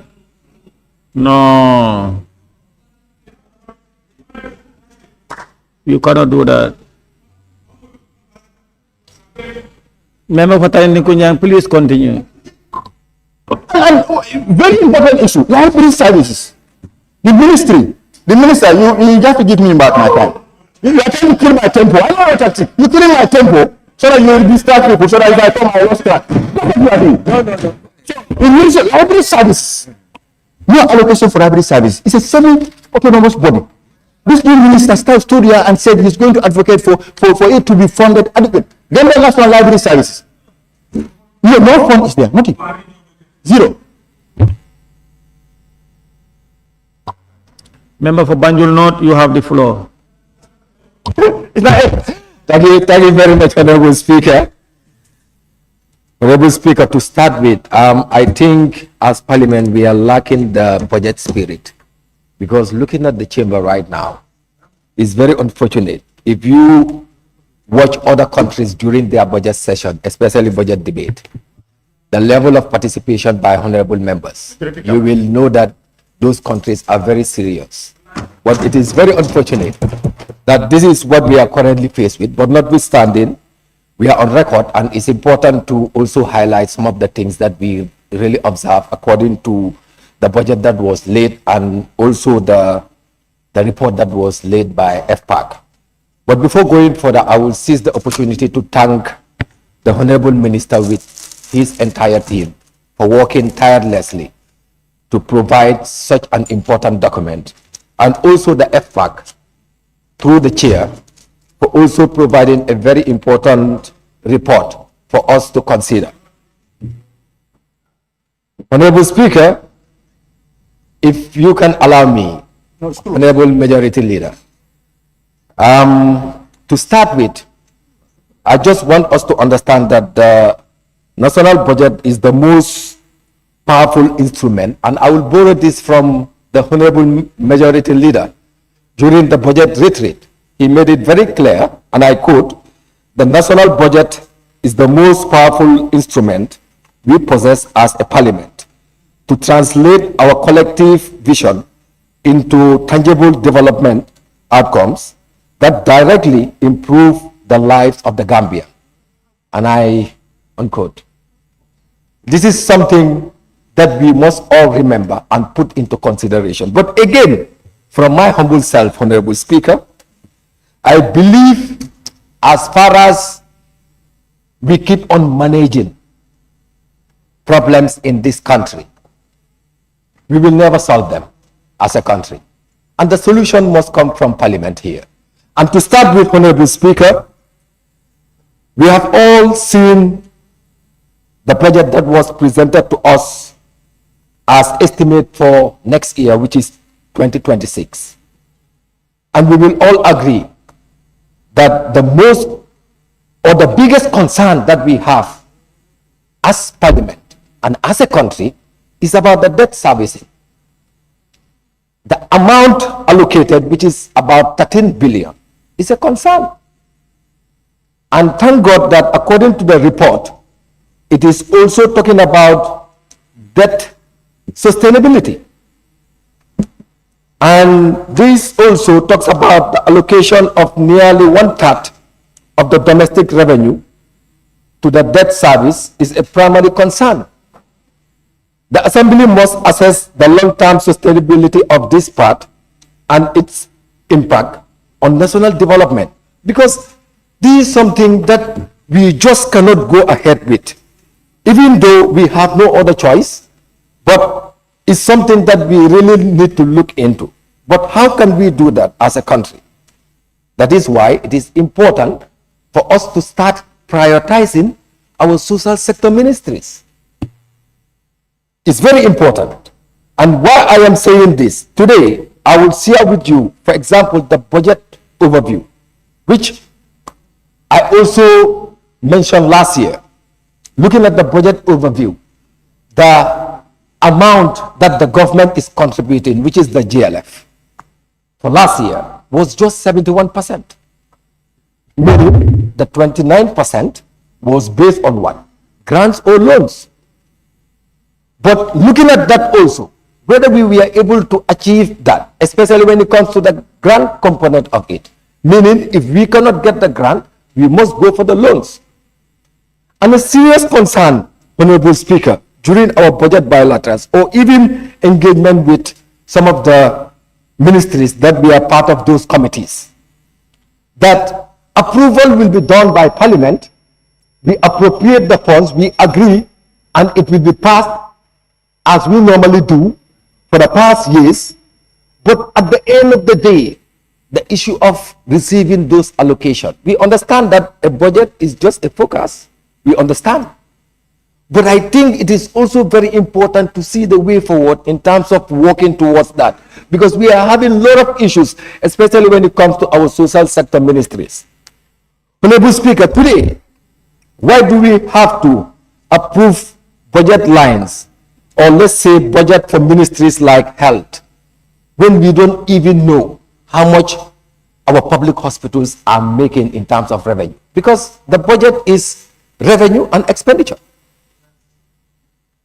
And this is exactly what we are doing as Parliament. And the laws are there. Why should it that in a situation whereby hospitals have more power than even the ministry itself? For me, it doesn't make any sense. And Honorable Speaker, many speakers have made very important points here. But to be honest, like I said, as far as the social sector ministries are concerned, indeed, the issue of education is very key. And we have all seen, for example, the member of Council made something very clear here, that looking at the allocation when it comes to the funding, when it comes to areas for higher education, is a concern. Because they cannot have areas of 208 million and you only allocate them with 100 million. Honorable, I missed that. I overheard that you said the hospitals are accounted for, they are audited. I'm talking about the Ministry of Higher Education in terms of areas that they are owing. You said hospitals are not audited. No, I've already passed the issue of hospitals. It's very important when deciding, I'm attentively listening to us. No, you said accounts of the... What I said about the hospital, if you want to bring me back, make sure that you give me an extra 2 minutes. I said it is unacceptable when our public hospitals are generating revenue and even the ministry itself don't know how much these hospitals are making. So why should we allocate funds to that? So this is what I said, but notwithstanding at 2 minutes. So, Honorable Speaker, going further, I already started with the issue of education. Education is very important. And we cannot move this country, to be honest, without having people that are educated. But also understanding the different backgrounds that we are from. And currently, as mentioned by Honorable Member for Kansala, it's like in Wolof we say Sulbuki and Sulibuki. Is that the kind of country that we want? Whereby we put in money and also take it back. For me, it doesn't make sense, and we must come with a proper mechanism to address such a situation. Because we cannot be held accountable at the end of the day when we don't even know how much we are appropriating and why we should appropriate. This is very important. Honorable Speaker, I believe as a key member and someone who is very passionate about our health sector, for me, the entire budget we need to scrap. Why? Because we are not even reaching the 50% allocation for health. 15%. Listen to me properly, Majority Leader. This is something very important, and we should even take it back and tell them, look, make sure that the budget allocation meet the requirement of 15%. We are not saying nothing is done according to our health sector in this country. But I think it is very important to fulfill some of the documents that we ratify as a country, some of the documents that we sign. Because we cannot commit ourselves to sign on documents when we cannot even domesticate those signings or those documents. To me, it doesn't make sense, and we really need to work on those things. Honorable Speaker, I cannot conclude without talking about issues surrounding young people. Other members mentioned it here. We all and always claim that young people are the current and the future leaders of this country. They are the cream of the society. They are the citadels of the nation. Gambia is youthfully populated. And today, as we are speaking, under the Ministry of Youth and Sports, is on the budget. Especially when it comes to sporting facilities in this country. Let me inform you, Honorable Speaker, as we are speaking, do you know that the Gambian Professional League didn't start because of lack of facilities in this country? Even as a city, construction is going on right now. The only KG5 that we have. We cannot even organize a marathon tournament this year, which is very unfortunate as a country. And this is something that we need to look at. So let's... Member for Jokado, you have the floor.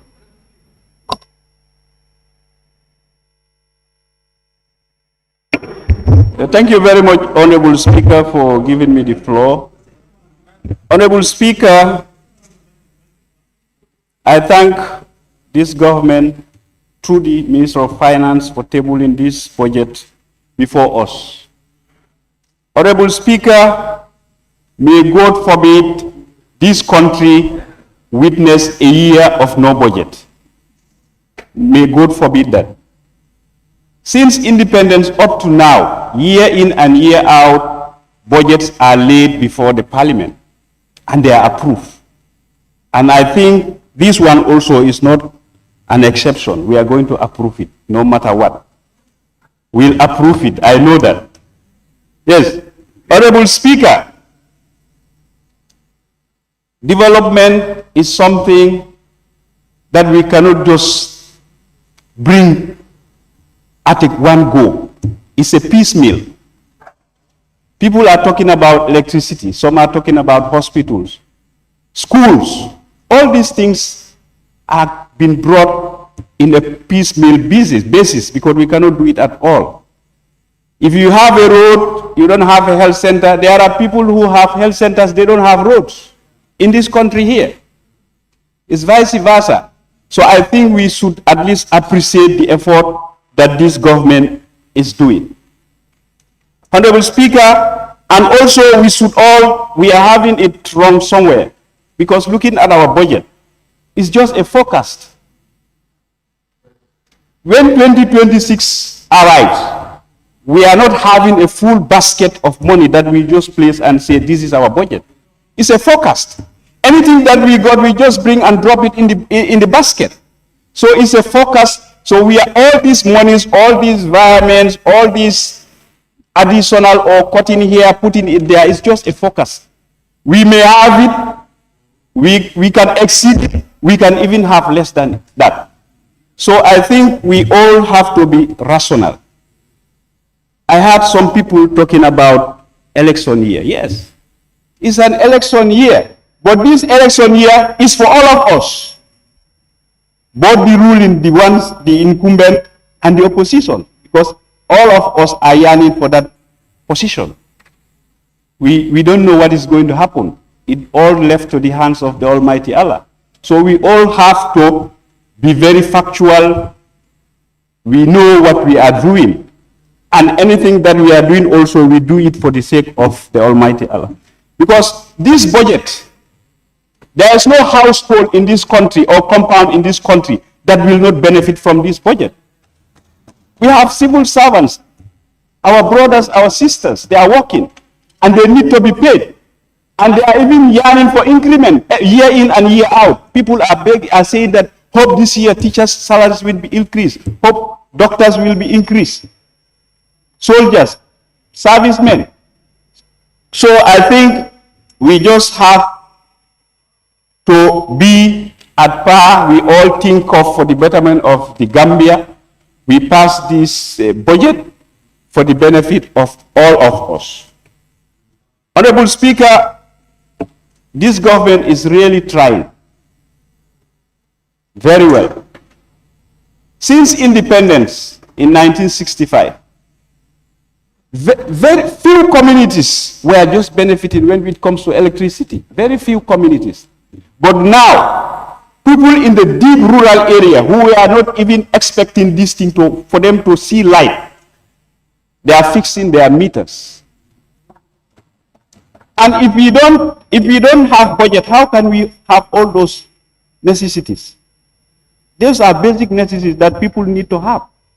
So we must be passing the budget. I know there may be differences, but at the end of the day, we all have to come together and work together so that we see that the country move forward. Thank you so much, Honorable Speaker. Thank you. The member for Central Badibu, you have the floor. Thank you very much. Thank you, Honorable Member of Jokadu. I know you are scared of budget not being passed, but I think history, sometimes you have to make things, you test them and see whether it will work. So if Gambia is not without a budget, I think, we will also feel it so that we know how ordinary people are feeling it. But I know it will be catastrophic because the way you're talking, you feel that if there's no budget, we are not going to survive. I don't think so. By looking at the budget, honestly speaking, I don't want to participate this year. But when I look at it, the system is still the same. The budget format, the budget is not citizen friendly, it's not responding to issues that are pertinent. The budget is there to widen the gap between the poor and the rich. Those on the top, their salaries are getting higher and higher. Those are the below the ladder, they are getting poorer and poorer. So what I'm seeing is I expected this year's budget to be a budget where we are going to have minimum wage, not to give 50% to National Assembly, 30% to this sector. No, we need a system in place that every civil servant in this country will know that at least the system is moving. Honorable Speaker, looking at the debt services, we have an overcrowding debt services. All our funds are going into debt services. I don't know what mechanism the Ministry of Finance is putting in place. And FPAC, this is a body or a committee that we trust you so high, but sometimes we get serious disappointment from it. Sometimes we have to hold these people to account. We need Ministry, Finance, because observation, you are welcome. Yes, thank you very much, Honorable Speaker, and thank you, Honorable Member, for Central Badibu, for allowing me to observe you. The issue of debt repayment, we must remember that in 2020, there was debt suspension during the COVID. So the government of the Gambia was not paying any debt. So when you owe debt, you have to pay. So during that particular period of time, 3 to 4 years, we were not making any payment. Obviously, by 2026, 2025, that amount has to be part of what we're going to pay. That's the reason why you see that debt going up. We as a committee, we were aware of that. And that's the reason why the only thing we can do together as a nation is to try to build our revenue base and spread it so that we don't concentrate only on one particular area. Thank you so much.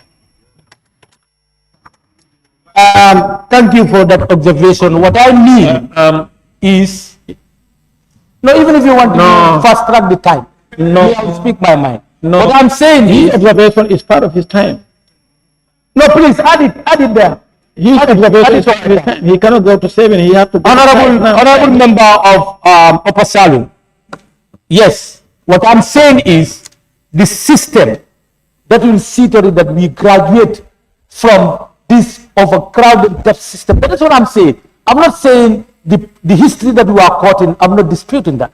I'm thinking of way forward. How can we put up a system that will make sure that the debt services is critically looked at? Honorable Speaker, looking at the, yes, looking at the, no, we expect the committee to do that. Looking at the University of the Gambia, the construction of University of the Gambia, Honorable Speaker, a lot of money is still, budgeted, in paying the construction of university. I want the ministry or the Minister of Finance to inform us the progress level of work at the University of the Gambia. Why is it that still now we put in a lot of funds under the University of the Gambia? And also looking at the projects, there is serious underreporting. I don't know whether FPAC highlighted that. An omission of actual project grants and external loans. So the budget should inform us. It should be very informative. But we don't have much information as far as the reports that we see. So there is serious underreporting. I don't know whether the minister or the chairperson of the committee can elaborate on that. Honorable Speaker, looking at the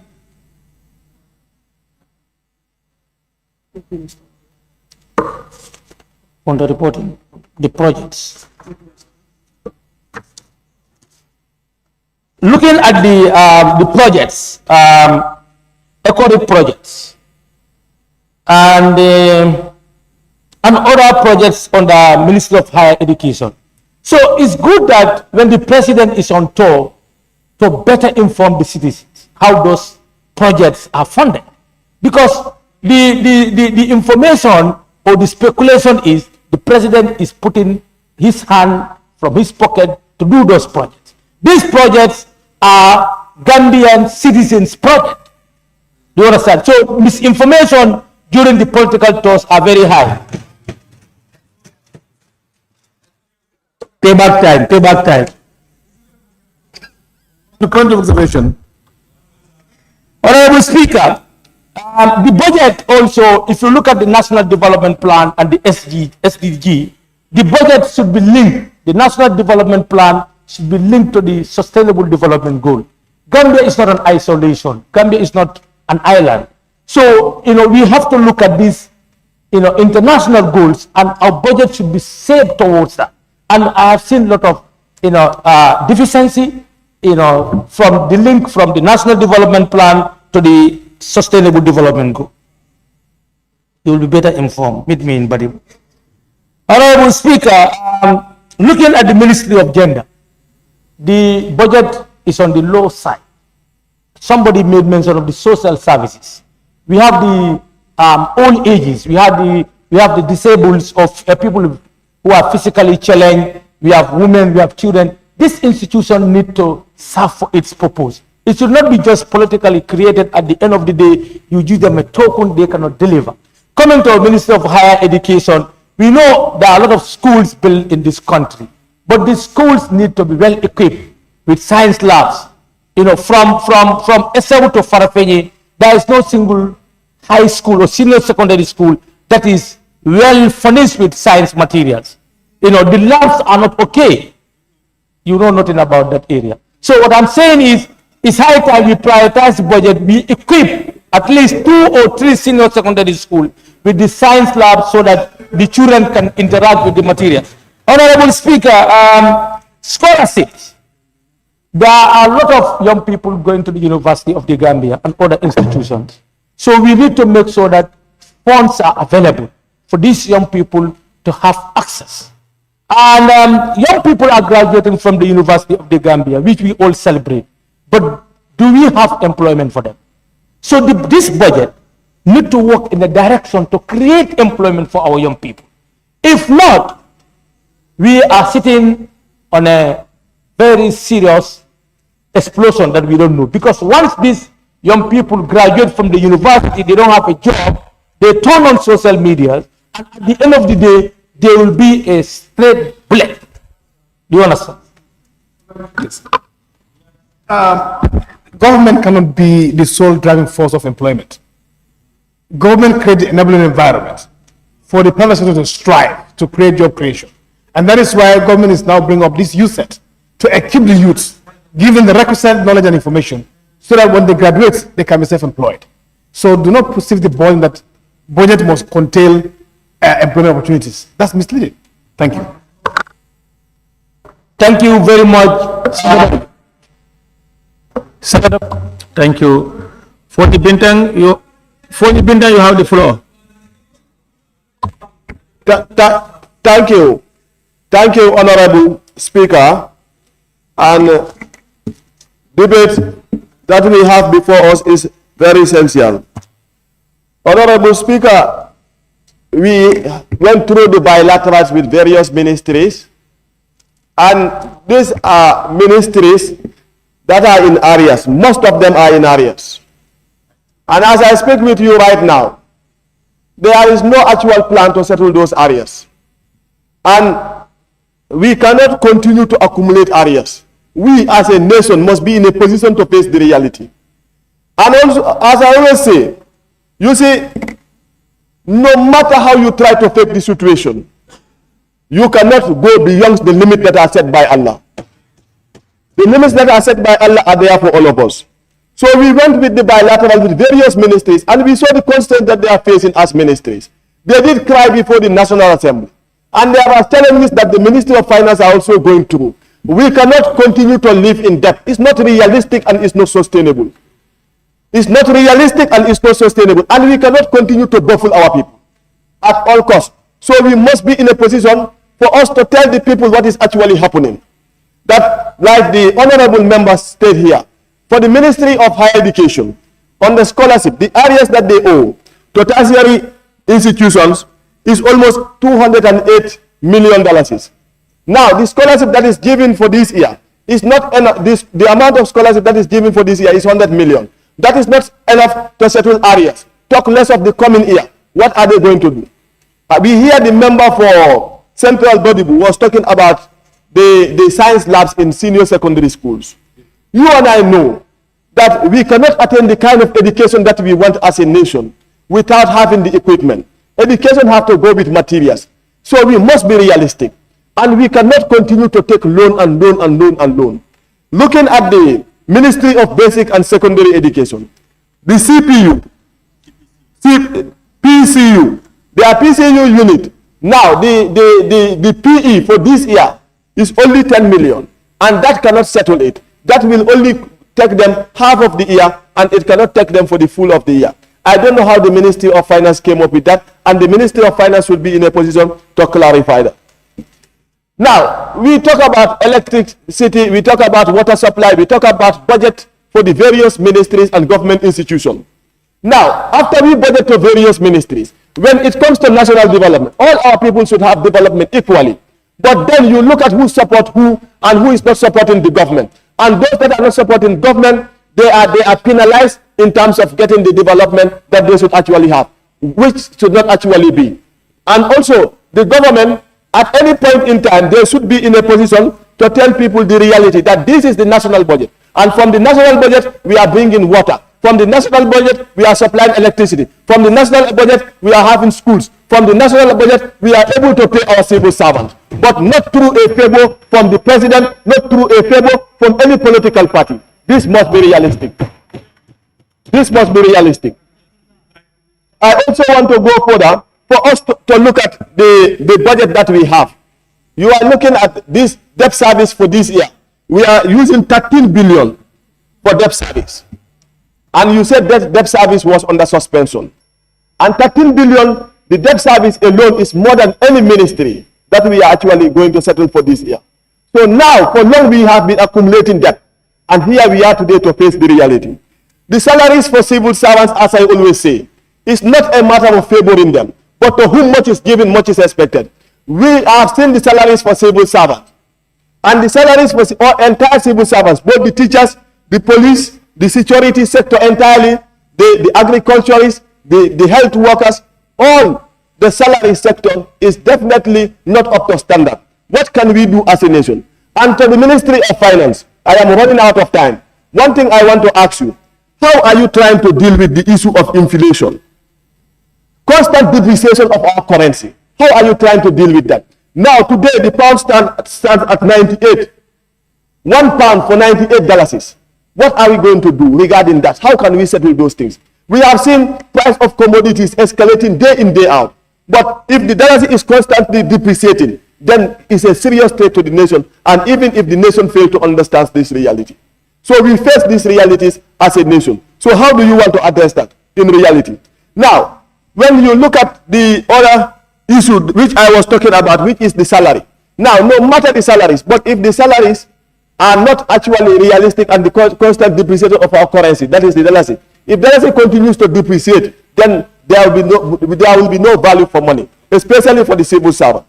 Finally, at the latter part of my debate, I want to stress this issue. And as I said from the beginning, that we have seen all the ministries crying because they need additional money. And you and I know that all the ministries and government institutions are found wanting. Regardless of the president and his toll and wastage of money, we have seen the realities. And also, the nation cannot be crying while the government is wasting money.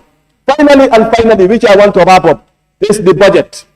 Honorable Speaker, the budget of the National Assembly. Come to the point. I said the budget of the National Assembly, put in 50 million for ITC wiring of this place is not realistic and should actually be looked into seriously. Secondly, the salaries of the civil servants. We have not looked at it and it has not been increased. But we are in a position to increase salaries for National Assembly members. I am not part of it today, tomorrow, and forever, just as I said with the judicial remuneration bill. And I am not part of the salary increment for the National Assembly. It's not justifiable with the current situation that we are facing as a nation. We cannot stand at this point in time and increase our salaries. I am not a party to it, and I will never be a party to it. We are in a position actually to settle the areas that we have for various ministries and also to increase salaries for civil servants, but not salary for National Assembly members. I stand to be corrected, and even if I stand alone, it's sometimes better to stand alone. I do not come here to have support of any National Assembly member. I do not come here to have support of any minister. I do not come here to have support of any staff of the National Assembly. I am here to speak the truth and to represent the interests of the Gambian people. And that is what I have sworn for, and that's what I am going to stand for. I thank you all. The member for Lower Salem, you have the floor.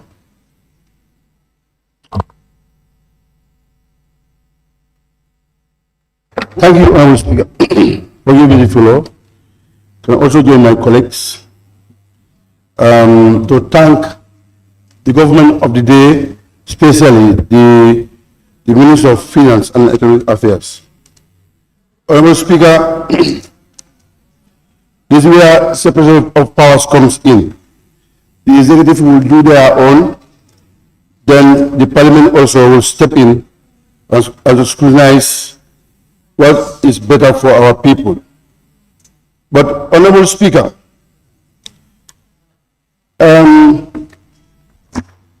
there are most important things that I have seen in this budget.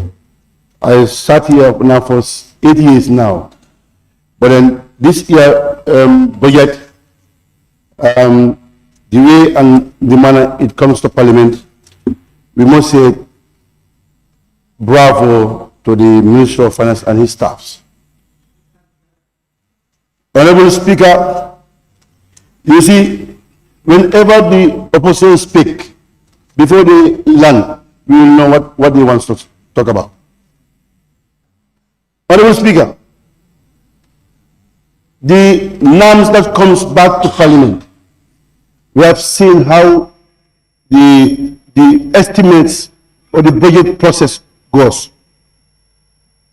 Honorable Speaker, the member for Ken says, you cannot quote people's name in the budget, but then they feel the reality of the budget. But I can easily tell the member for Kia, the Kiang West Road is part of this budget. Means the Kiang people have feel themselves in this budget. Honorable Speaker. Honorable Speaker, before going further, Honorable Speaker, you see, just recently, the FPAC recommendation on recapitalization of GEC is a good move. They put $150 million for a start. But, Honorable Minister, this amount of money that is given recommended by the FPAC, we have seen how that company is working. Honorable Speaker, recently they have built a plant.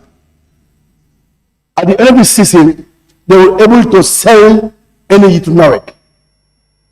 It's a good move. We have seen today a bag of rice is reduced to 1,650. Their involvement is the use of Badia, Jar oil, and GEC. Those are involved in the market system. This is why this budget is coming forward to the doorstep of our people, Honorable Speaker. Members, I'm surprised if members said this year loans are more than the grants. Where in the book? Tell us. Where in the budget? Tell us. Because what I have seen, the loan, if you check on the overview of revenue, grants, and finance, the loan, the external borrow is 1.4 billion. The grants are 18.83 billion. These are grants. So you can't tell us anywhere the loans are more than grants. Honorable Speaker. You see, members cannot mislead us. Honorable member, point of order. There is a point of honorable members order. Honorable member for Kiang West, please don't do that.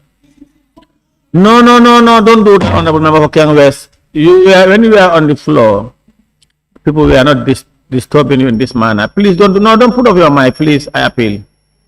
No, don't do that. Honorable members, please allow the member for Lower Salem to continue. I think the member for Lower Salem is right. You cannot mislead Parliament. Go to page 6. The loan is just 2%. It's 2.4%. You cannot come and invent figures here that are not right. Go to the, no. Please. So, honorable member for Lower Salem, please continue. Honorable Speaker, you see, please, I think the members should give me a chance. When you are misleading members, you are not giving us the real figures. But now I'm giving you a real figure. You either go by it or people will expose you. Paragraph 6, you check on grants. In 2025, we estimate 12 billion. Recently, it's 14 billion. You check on the loans, it's 1.5. Honorable Speaker. If members of Parliament. There is point of order by the member for Sabah Sanjal. Honorable Speaker, thank you. I'm rising on 17F. Whilst a member is speaking, all other members shall remain silent and shall not make any unseemly interruptions. I believe the Honorable Member for Kiang West should remain silent and allow the Honorable Member to. Order sustained. Honorable Member, it is apparent that maybe the facts that are coming from the member for Lower Salum are not be tolerated by his colleagues. We must refrain from that. No, that is.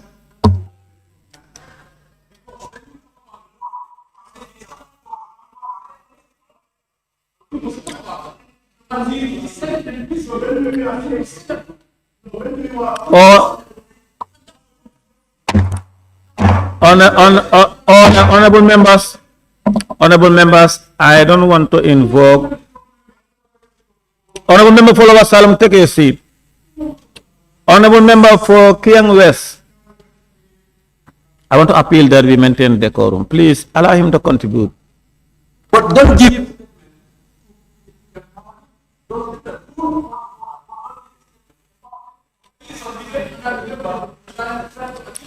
Honorable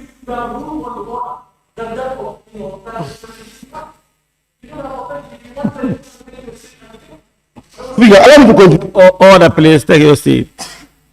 Honorable member for Kiang West, you're really out of order. And I'm happy that you know.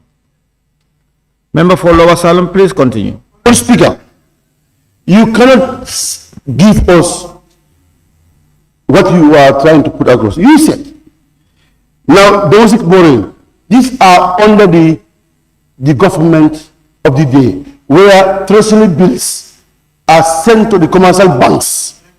Honorable Speaker, these are not loans, external loans, Honorable Speaker. These are within the country, whereby, you know, the central bank will use treasury bills to customer, commercial banks to get in, to attract the rates. This is why, if you go to the overview of revenue and grants financing, this comes. You see, Honorable Speaker, these members of parliament, we know that they are oppositions. And whenever they speak, we know that how they want to speak. But you can check the social sector this year. How it improved. Honorable Speaker, the support of disabilities, this budget has given $4 million. The Shanghai initiative, $20 million. The agricultural equipment, $75 million. 79. The emergency is $52 million. Support on variable Gambians, $4 million. Support on research and innovative, $30 million. These are all sectors that this year has addressed, Honorable Speaker. If the same oppositions are now giving us that you take 100 million from agriculture, you start giving to projects that there are VF components where the government should pay for those projects. This is why those VF components have to pay to those projects for their counterpart contribution. If you don't know, you cannot mislead members of parliament. And again, Honorable Speaker, the higher educations, there's a member who said, for you, he said it's zero. It's not zero. This year, there have been increase on that budget line. Because we have passed a bill. There's student enrollment scheme. This year is 40 million is there. These are budget that are increased everyone. Honorable Speaker. You see, numbers also mentioned again, we have deficit of 25 billion. It's not really right, Honorable Speaker. That's a misleading statement. We have to deal with the budget. How it is written in this book. If you know that you don't know any issues on that, you get silence. We can mislead people on that. Because making a political statement, because we are going for a campaign, no. If I just can't pay even, it's meant for people. This money, what is going to my house, it's meant for government people. And we said everyone should feel it. So if anything else, this budget is meant for the success of the president, it has to. Because he is in color in chief. Honorable Speaker, you see, you give us the reality that we can listen with our ears. When you give us false information, we give you deaf ears. I will debate it here. Honorable Speaker. Honorable Speaker, the social sectors, they have improved. Today, a bag of rice is 650. And this opposition, they never wanted this rice to come down because of the support of the Minister of Finance. Today, the is given to Yao, is investing in the market. The GEC, the same thing. What you supposed to complain about this book? We have to pass this document, Honorable Speaker. On that note, I take my seat. Thank you very much, the member for Lower Salum, for that contribution. I now invite the member for Kantora and Majority Leader. Thank you very much, Honorable Speaker, for giving the floor. I think it's important, as members of Parliament, to really rise above water level. Anything you are giving in Parliament must be accurate. Do your studies and do your investigation before you come here to mislead Parliament or give narrations that are really unfounded. I want to also debunk some of the allegations that are made here in terms of borrowing. It's actually misleading and disheartening. Go to page 3, look at the foreign borrowing, amortization, domestic borrowing. It's just 2% of the budget. You cannot come here and be giving things that are unfounded. And secondly, as well, as you rightly mentioned, domestic borrowing are meant for us to scout for resources within the banking sector. Rather than attracting, we have a call on government that reduce the amount of money you borrow outside. But let's really look inward to get fundings to fund our social projects. And Parliament cannot come here again, try to give an ugly picture to that. Let me tell you, there is no government in the world that doesn't borrow to financial development. Even the advanced nation, loan is not a problem. How you really, put that loan into best use to really impact a lot of people matters. This Parliament, we've ratified and agreed $93 million US dollars for the OIC road construction. Who can stand in this Parliament and say that road did not impact traffic, did not impact industrial boosting, and did not also impact trade and commerce? Nobody can say that. So these are interventions by the government to be appreciated. And second, you are standing here saying that scholarship this time around has reduced. Lest we forget, or we don't do our findings properly. This Parliament has passed a bill, student revolving loan scheme. We are encouraging students now that we cannot put all the burden on government, but let's find a mechanism whereby government will give you a loan, you educate from there. Once you start working, you pay back. So how can you clamor again at canvas as if we are not really reflecting some of the decisions we take in this hollow chamber? This very Parliament has passed that bill into law. That moving forward, for us to make sure that the government really transform and bring some innovation, let's go into education financing by creating a student revolving loan scheme. It has been passed here, so I'm so disappointed. Listen to members of Parliament that come 2026, there will be no scholarship. I think it's important that when documents are given to us, we reflect back and look at them and read them thoroughly before we come and make some remarks. It doesn't really tell all of us. It exposes that you are speaking on a topic that you have no idea about. It exposes you as a member of Parliament that you haven't taken time to do your homework well.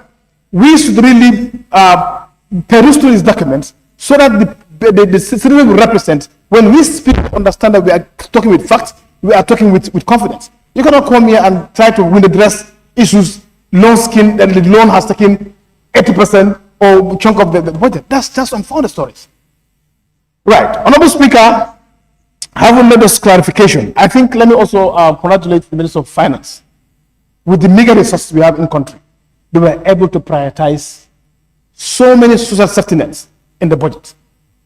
We've seen how they prioritize education. Now, if you go to page, budget book page 27, you can see that they have given about 13.59% to Ministry of Basic and Secondary Education. For any nation to strive and develop, you must inject heavily in education. And this government is oblivious of that. That is why in every budget cycle, government does not give deaf ear to education. Because of education, we are here today representing those very people that voted us in. So government understood. That is why if you look at the priority of government, the USAID project was really meant for that. So that the issue about Honorable Member for Central Badibu was also reneging totally, saying that we should put money in the budget to create, employment opportunity. When those kind of utterances are mentioned, I tremble in my skin. How can you say you are putting money in the budget to create employment? Even if you don't really do your homework, it's actually, I'm out of words. What government could do is to create the enabling environment to make sure that policies and programs whereby the private sector can strive. Government cannot be the sole provider of employment in this country. And that is why, since His Excellency comes into power, he put in place a reform process whereby the private sector will strive in a manner in which it will create job opportunities. That is why you are now seeing big companies now operating. So, having said that, if you also go to page 27, I refer to Ministry of Health, 7.8%, of course. Is it enough? No. I want us to really push further to attain the Maputo Declaration. The funding for health need to be really looked at. Everybody here should take health as a priority. I will call on the government to really, we appreciate what is here, but is it enough? It is never enough to finance health. Health is a very, very important sector. Every citizen, this is our hope. From your region up to Edward Francis Small Teaching Hospital, when we are sick, that's where we normally go to heal ourselves. So basically, we applaud the efforts in that intervention as well. And it's also important in debt financing. Once you borrow, you cannot, how do you call it again? Defect. As a country, you must make sure that you pay your debt. And as alluded by Member for Lower Salem, of course, Upper Salem, there was a debt freeze for us during the COVID to give it the enabling environment to strive.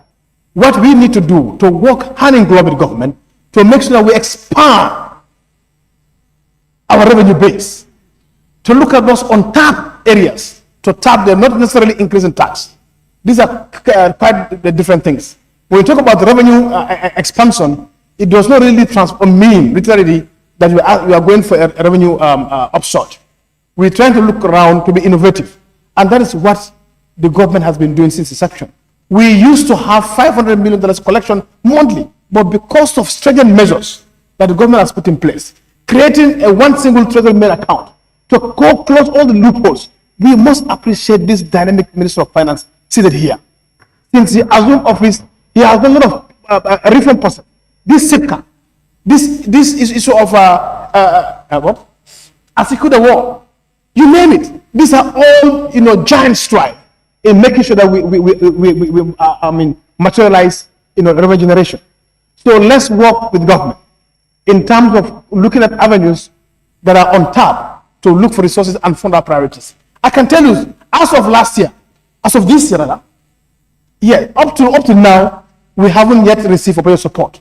But because of we believe in ourselves, we make sure that we close all the loopholes and the gaps, we are able to sustain. In fact, we can do without external donors.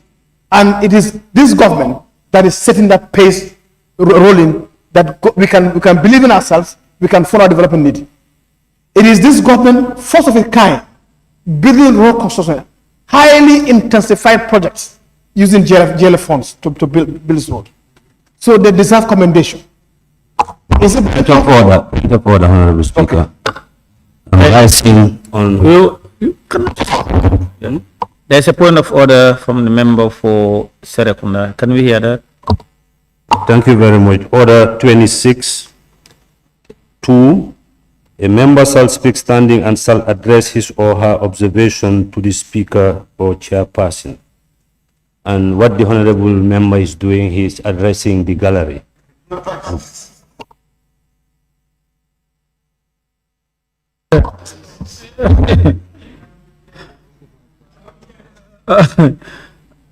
Thank you, honorable member.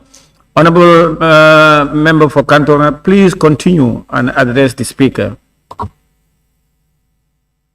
Honorable Speaker, every sentence I begin, I call upon the Honorable Speaker.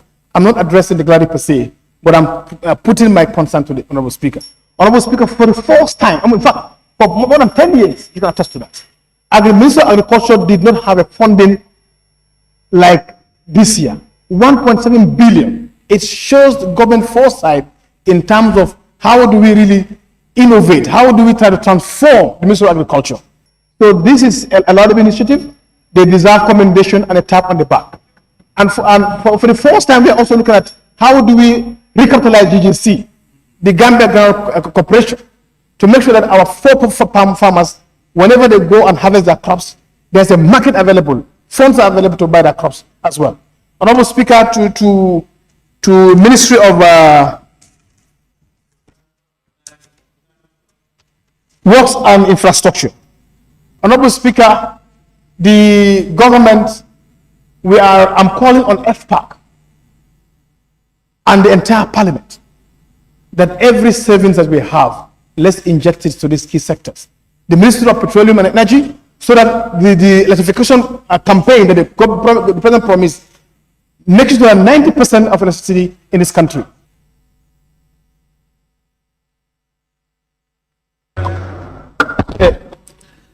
I now invite the Honorable Minister for Finance and Economic Affairs to take the floor and clarify on issues and concerns raised by honorable members. Honorable Minister, the podium is all yours.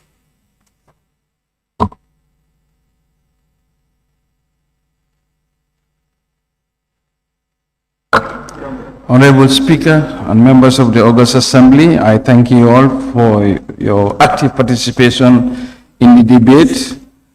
Based on the notes I have taken, 15 members of the House have taken the floor. But before delving into the discussion proper, I think a number of interventions focus on the debt service have been taking a large proportion of the budget this year. There is a context to this, and some of the references have already been made. Debt service is a build-up to where we are. With the onslaught of COVID, Gambia entered into what they call debt service suspension initiative, which meant that debt principal of external debts were deferred. From 2020 to 2024, there was no debt servicing of the principal. So it's just like when you owe a bank, the bank decided to tell you, you should pay me in 4 years, but because you have issues, stop paying, but when you get out of the crisis, now you start paying. So once that starts, then you expect what you should have been paying incrementally over 4 years, now you are going to pay that upfront within a much shorter period. That adds to the debt challenge that we had, particularly for this year's budget. The second, also most important element is the impact of exchange rate. When these debts were contracted, the dollar was hovering around 40 to 50. Today we are in the 70s. So that is an exchange rate depreciation of more than 30 to 40%. Technically, when you do not service the external debt, it is sitting, the exchange rate is depreciating, the dollar's equivalent of that goes up. So in your debt servicing, the burden will be higher. That's the second element. The third element is the issue of the duration. Most of these loans are very long-term loans. I'm sure you are approving these loans, 10 years grace period, payment over 20 to 30 years. In the budget, the debt service that is there, 80% of the value relates to debts that were contracted before 2017. So all of that, yes, just to show that this is how the debt has evolved. And we as a ministry have taken very active interest in the issue of debt because it's the biggest fiscal risks. And we believe we are not alone. We are looking around, we are working with our partners, but the issue of debt is not unique to Gambia. Globally, with the onslaught of COVID, almost all the countries, their debt level have gone up. I think I have also already shared with the clerk of the House a publication from the World Bank called World Debt Bulletin to be circulated to the National Assembly members, where each country debt evolution is populated. It shows each country, and I will show you how Gambia stands within that context. I think within the region, we have the lowest, we and Guinea-Bissau, in terms of absolute debt size. But this is not to make it not important. It is still one of the biggest challenges we have in our fiscal management, and we have put in strategies together to manage this. What are the key strategies? We make sure that we do not borrow non-concessional loans. By that I mean is we are not borrowing any external borrowing that are non-concessional. That means for every loans that we take, minimum is that 35% should be grant element. So like if you take a loan, all the loans we are contracting, it's like 35% grant and or 65% loan component. That is the strategy going forward. And more importantly, we are not borrowing from open market. We are borrowing from reliable international financial institutions, who are development partners. So we have taken note, and myself and my team are working vigorously with our partners to look at how we can manage the debts, and these are the strategies we are putting in place. I just want to let the August Assembly be aware of that, and I will zoom into the individual interventions. The allocation of the development, the member for Kian West mentioned that the allocation for development from the GLF is on the low side. Yes. Why so? For an obvious reason. Most of the development budgets funded through loans or grants, basically. And for the information of the House, all the interaction with the World Bank now are not on loan terms. Whatever financing we receive from the World Bank are all grants, be it budget support, be it specific project intervention. Equally, the same is true for African Development Bank. The only international financial institutions that are giving loans to us are the Islamic Development Bank and other institutions. But even there, we always ensure that the grant component must be as a minimum 35% of the loan amount. This will go on to answer the questions relating to loans and the impact of borrowing. I think mention has been made of our intervention in roads. And I did mention that in an earlier intervention in this August Assembly, research has shown that intervention or investment in the road infrastructure give a return of fourfold to the investment, to the cost of that. So also mention was made, as has been discussed, that a large component of this budget is loans. No, only 2.45% of the total budget is loan element. All the rest are grant related. So that is the intervention. For the member for Larikunda Savigi, private is not farmers. We are surprised because this is the largest allocation to the agricultural sector based on our records that we have kept. We've moved from 800 million to 1.7 billion, 77, which is an increase of 84%. And this is not a political talk. We are trying to support the agricultural sector in order to curb inflation and exchange rate reduction through import substitution. So these are deliberate policies that have been put in place. And the mention was made about cost of governance. Yes, this is an established public service that is already there, but these are not there for the purpose only for being put there. They are rendering useful public services and employing Gambians. Member for Fonyi Councillor, well, we hear you, your views about the budget, which are welcome. However, the areas does not mean that you have to deduct from the budget for the next year, because there are strategies to handle this. These areas were not contracted in 1 year. These areas are accumulation over the years. So you cannot accumulate areas over years and then you pay up everything in 1 year. So that's not how it is done. Once you accumulate areas, then you coordinate with the borrower or with the creditor and you do what they call a payment plan. We are developing an area strategy which is not just unique to Mohast, but is across the entire government sector. What we have is not a problem of expenditure. This year, our budget deficit is only 1%, all funds, and 0.3% GLF, which represent one of the lowest deficits.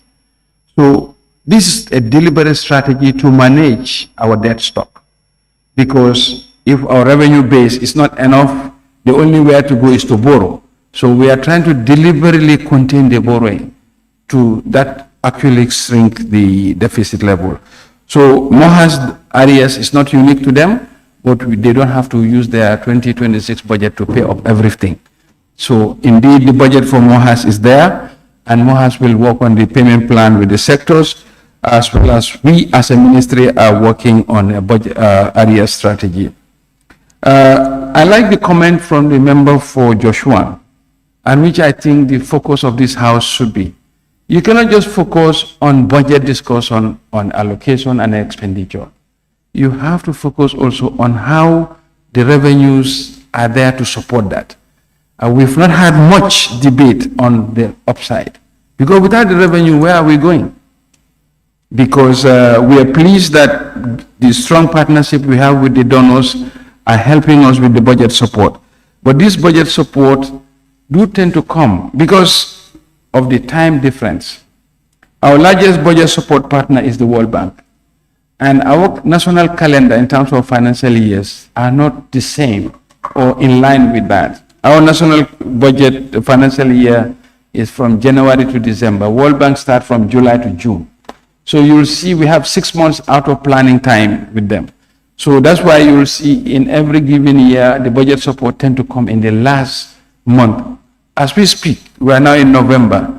We have not received any budget support yet. Yes, we have passed all the thresholds required, all the triggers. They are going to their board at the end of this month, and we likely get the budget support. But these are direct impact on allocation, because if you cannot spend without revenue. So if the expected budget support has not come in your budget execution, you tend to build up areas in the system, and this is why sectors are complaining. So I like the comment of the Honorable Minister for Joshua, and we encourage the National Assembly in the budget discussion to focus more also on the revenue.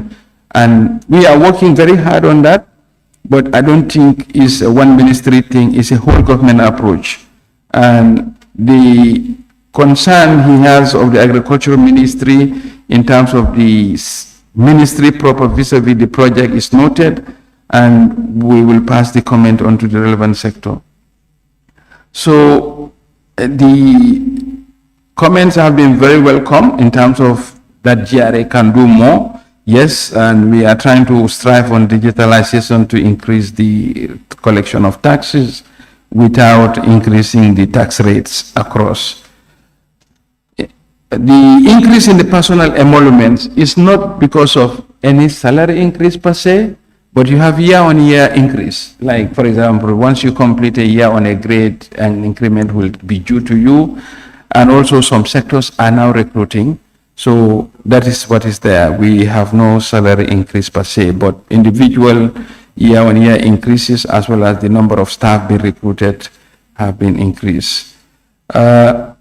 The member for Serekunda has mentioned how the allocation to Office of the President, and I think that was well dealt with by another member here, which is a member for, to say, I like the intervention from the member for Serekunda, which bifurcated that the allocation to Office of the President is not the presidency's allocation alone. You have about 5 subvented entities, where those expenditures all come under that. The issue of the departmental self-revenue is worth noting, and we are now working on a strategy whereby agencies and MDAs that generated revenue and are subvented will now be asked going forward that before their allocations are given, they should give us an idea about how much revenue are they making. Because the concept of subvention should be a top-up. If you collect revenue, you should get additional revenue only, additional allocation of resources to the extent that your revenue cannot cover it. It is noted that the self-raised revenue has been addressed correctly, Honorable Member for Serekunda, in the Public Finance Act, but practice and the calendar of the budget makes it almost impossible. But we will be working on that going forward so that there will be a visibility. And this will help the National Assembly members to understand the rationale and the thinking behind certain budget allocations, like certain sectors like Ministry of Youth and Sports, which have revenue sources not within this budget, but which have been legislated. And other sectors are there. Ministry of Health, if you look at RBTH, all the health centers, they do raise revenue. University of the Gambia, they do raise revenue. So it doesn't mean that those are only operating on what we give here. They have revenues that they are raising and they are spending as they raise. And those are approved and legislated by the National Assembly. But for visibility purpose, that will give a bird's eye view of the all resource envelope these sectors are getting. But normally, even for us as a ministry to compile our government budget is a very big task. But we will be endeavoring to bring them along with time, just like we have introduced the program-based budgeting on a pilot basis and on an incremental basis. And that will help understand, help explain how the budget allocations are done. Yes, the member for Brikama South did ask for the program grants and the implementation. Most of these, we have met all the triggers, and the various institutions are going through their approval process to allocate resources accordingly. We have no information to believe that what is there will not be released. But normally, as I have mentioned, these disbursements will happen to be towards the end of the year. Yes, I did mention about the personnel emoluments increase, that staff increases overall, and year-on-year increase. SOE commission needs to be increased. Yes, this is an important commission of the ministry, and we heed this thing. But because of the resource envelope, and I think the work of the commission also needs to be put in context, because the commission cannot replace the agencies they are supervising. So we would rather let them be even using the consultants more and ask the agencies to prepare the reports that they would want, instead of them preparing a report from first principles. But notwithstanding, additional resources are welcome, and we will do what we can for this. Implementation of the project, yes, we are aware of that. That's why now increasingly we are trying to look at a different way on how to implement government projects. We have now started a pilot with the RISE project, whereby we are now integrating implementation and embedding it through government systems. The new RISE project at the Ministry of, which is multi-sectoral at the Ministry of Finance, is now being implemented through the individual line ministries. The key aspect is we have the centralized fiduciary unit that takes care of the fiduciary, but all the program and activities are now pushed at the ministries. So we have the Ministry of Basic Education, Ministry of Higher Education, in Ministry of Accountant General, Ministry of Internal Audit, that are now, instead of creating a PIU for implementation. So this is called Performance for Results approach. And we are also working on a centralized fiduciary to coordinate the fiduciary aspect of the projects. Yes, National Audit Office was not auditing projects in the past because the donors wanted to see credible audits. But we are happy to report that the capacity of the National Audit Office has increased, and as such, they have started auditing projects. We are also trying to make sure that visibility on project implementation is in place, and we have now put a policy at the ministry whereby all new projects will be implemented using the IFMIS. so that there will be visibility on this thing. Then we have member for Bakau. Well, total revenue and grants have been mentioned, and total allocation, the debt service allocation, and I think I have extensively mentioned that. But I will pay particular attention to the issue of youths, which the member have raised. We must understand when we talk about expenditures related to youths, rules are cross-cutting. It doesn't mean that whatever we allocate to the Ministry of Youth is what the entire government allocation to the youth sector is. Youth is defined up to the age of 35, and if you look at the Ministry of Higher Education, TVET, all of those are youth interventions, but they are not parked under the Ministry of Youth and Sports. If you look at today, from kindergarten to grade 12 is free education. More than half of the University of the Gambia students are on scholarships. All these TVET programs are going on. So all these are matters related to youths. So it doesn't mean that government interaction as far as youth matters is only what we allocate to the ministry. The ministry is there to manage the policy aspect of implementation of youth-related programs, but not just and not the execution directly. Other sectors are there, scholarships, TVET program, and more importantly, if you look at even the Ministry of Agriculture, you have matching grants, and a number of entrepreneurs who are youths are now beneficiary of those matching grants. All these represent government investment in the youth category, and other agencies of government, such as the Social Development Fund, have low interest loans that they are able to give to youths and entrepreneurs. So we have taken note that the youth is a very important category of the population. They comprise more than 60%, and they are dealt with accordingly.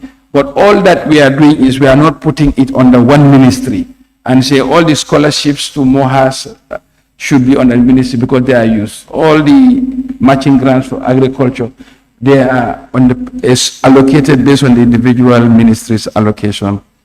We have mentioned I will just say that the presidential tour is not, we don't see it as a political tour. It is a constitutionally mandated expenditure, our allocation, and actually the constitution said 2 times as a minimum. Well, I'm responding. I don't know whether you can observe me or not. So the Agriculture Ministry has been allocated an increase of 84%. I'm not a parliamentarian. I don't know your procedures. You collect me. Honorable members, order. Honorable Minister, please continue. Don't allow anyone to observe you. Thank you. All right. Thank you. All right. Agriculture Ministry has been allocated 84%, and we will be happy to say that this is the largest allocation ever in the history of this country in terms of allocating to this sector. And this is not a political thing, but we believe it is going to serve a very key economic objective of import substitution. And the member for Nyamina Dankunku also harp on the need for focus on revenue, which is quite important. And we hasten to explain that the non-tax revenue decreased because some of the projections of last year did not materialize. And with that material information, you don't have to repeat those errors. You just have to take note of the lessons learned, because the budget is a planning process. As you are implementing, you lessons learned, and you make sure that those lessons are incorporated in future budgets. Mention is made about the GSM operators. We have made progress in this. A digital solution has been signed up to. Currently, the GSMs are on self-reporting for tax purposes. But with the SICPA telecom solution, the digital solution will be found that will give us the true revenue collection and the associated tax collection that will be. Yes, the program-based budget allocations for the Ministry of Defense and TACOs, these are noted. But like we said, you can only spend so much that you get. And if you want to spend beyond that, the only way to go is debt.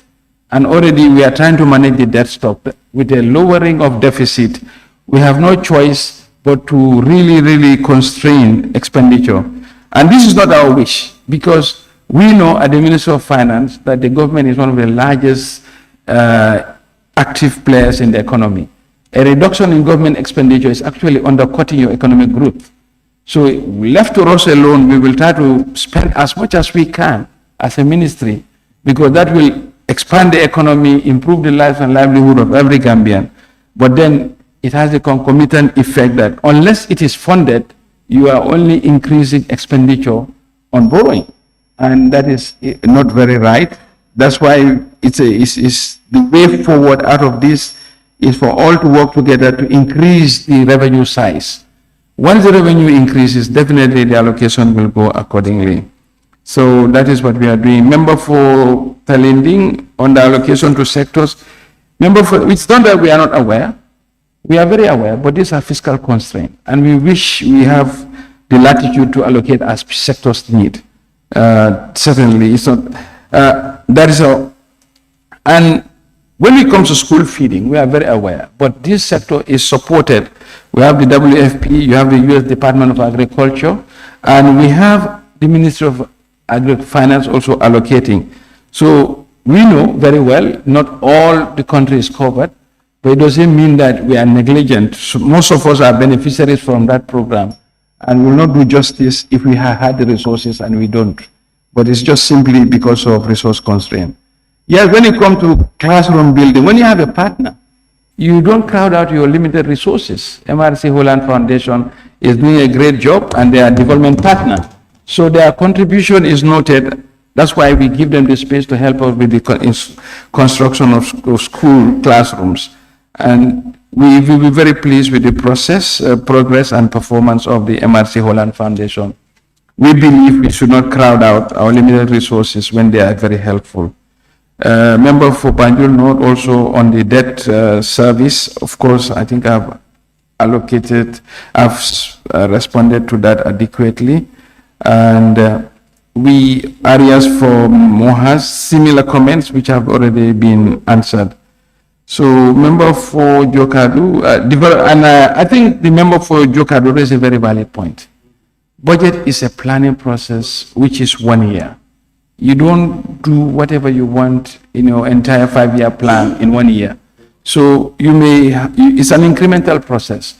We are improving and we are learning as we are going. We'll be doing that. And we call for I think the national clarion call should be revenue mobilization for every citizen. Once the top line grows, then expenditure will not be an issue.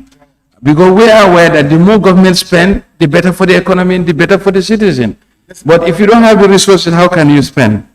Yes, so I will hasten to reply to the member for Badibu Central to say that the budget is not, unfortunately, we don't see it that way. We believe this budget is people-centered.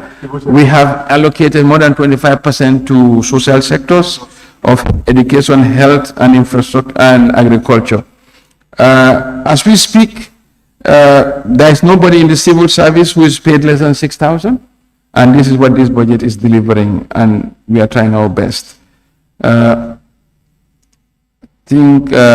Linkage of the budget to the SDG of our National Development Plan, this is certainly the case. And member for Fonyi Bintang, yes, I have answered your question on the area strategy being developed, particularly for Mohas.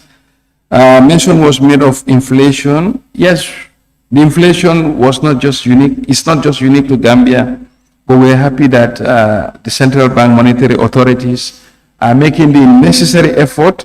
And as we speak, the latest inflation figures we have is about 7%. And the price of basic commodities such as rice, I'm happy that the member for Lower Salom has mentioned of how a bag of rice is now 1,650.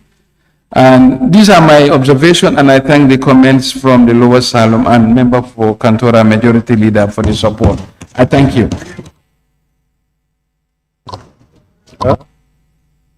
Thank you very much, Honorable Minister for Finance and Economic Affairs. So, honorable members, he more or less responded to all issues and concerns raised. And I'm sure the chair of FPAC also have some issues to respond, but certainly his work has been made easy by the Minister of Finance. Chairperson of the FPAC and minority leader and member for Brikama North, please wind up the debate. Thank you very much, Honorable Speaker, Honorable members, and Honorable Minister. I think the issues relating to the budget, physically, the Honorable Minister has responded to those issues. What concerns me are issues pertaining to the report, and precisely the report is a consolidated report. Simply, it came from the respective committees. I'll just give you the rundown in form of summary as what transpired at the committee levels. For FPAC, OP total we deducted 16,631,741, and then we allocated to the different budget lines 6,308,000. Then that means a saving of 10,323,741 was realized for the OP. For National Assembly, no deduction, no relocation, no saving. Judiciary, 19,693,000 deducted, reallocated 8,480,000, a saving of 11,213,000. IEC, total deduction 270,776,706. Reallocation 28,764,350. Then the savings of 242,012,356.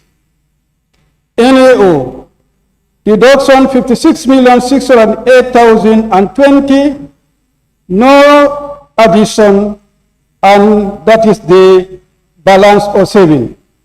Finance, 5,025,000, relocation 3,662,500, then balance will be 1,362,500.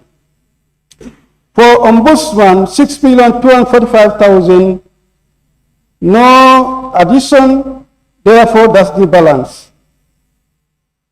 For the Minister of Public Service, 512,000 was the deduction, and addition is 300,000, that's balance of 212,000. For Office of the Vice President, 6,500,000 deducted, and they reallocated 3,200,000, a saving of 3,300,000. Out of this, FPAC reallocated or recommended and agreed to reallocate these savings to this total give us a total deduction of 382,000 million, rather 1,467. That's the deduction. And for the addition,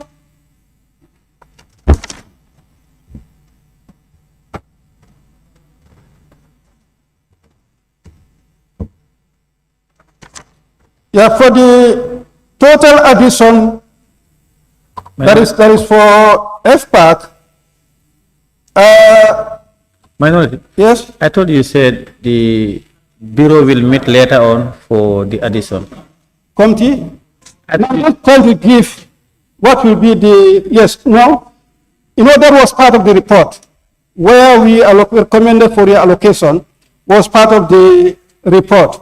So on that, I was thinking probably because you people have to meet again, That was, the bureau, you reported to the bureau. Maybe you can just talk about the total saving, and then when you meet, then during the committee of supply, you would have come and report. I understand. But what is in the report, that's what I'm trying to summarize. But somebody asked the total deduction and then the total saving and as well as the total addition and then the balance. You will listen. You will know it. So far, there is no committee that has done any saving. All that they did were to deduct and reallocate. So that means zero saving as far as committees are, all the committees are concerned. So where we can get saving or balance in the saving emanated from the savings of FPAC. And what FPAC recommended out of that, for National Assembly, 50 for the development, for the Office of the President, for the National Council for Civic Education, 27 million, and for the Ministry of Finance, under travels, that is the main area where the ministry used to do its connection to lobby fund or to connect the development partners. The budget as of 2025, 17 million was approved. And as at October, the actual for that particular budget line was 44,285,000. The committee concluded that by December, the ministry can spend 45 million. And based on that, what was allocated 17 million, we consider that was short of 38 million. So that is the 38 million recommended to be augmented to that budget line. Under telecommunication and electricity are zero, and that means there was an error. Those two budget lines were zero. So the projection 5 million for telecommunication and 3 million for electricity. Training also was under budgeted by 2.4. Contribution to international organization is zero. 1 million is approved. And then travels also on the Accountant General Department is also zero. Then 10 million is approved for that. As well as the ICT infrastructure on the Accountant General also is zero. Then 13 million is also recommended for that. The rents, which has an actual asset now more than 4 million, is under budgeted, and then 2.6 is also approved.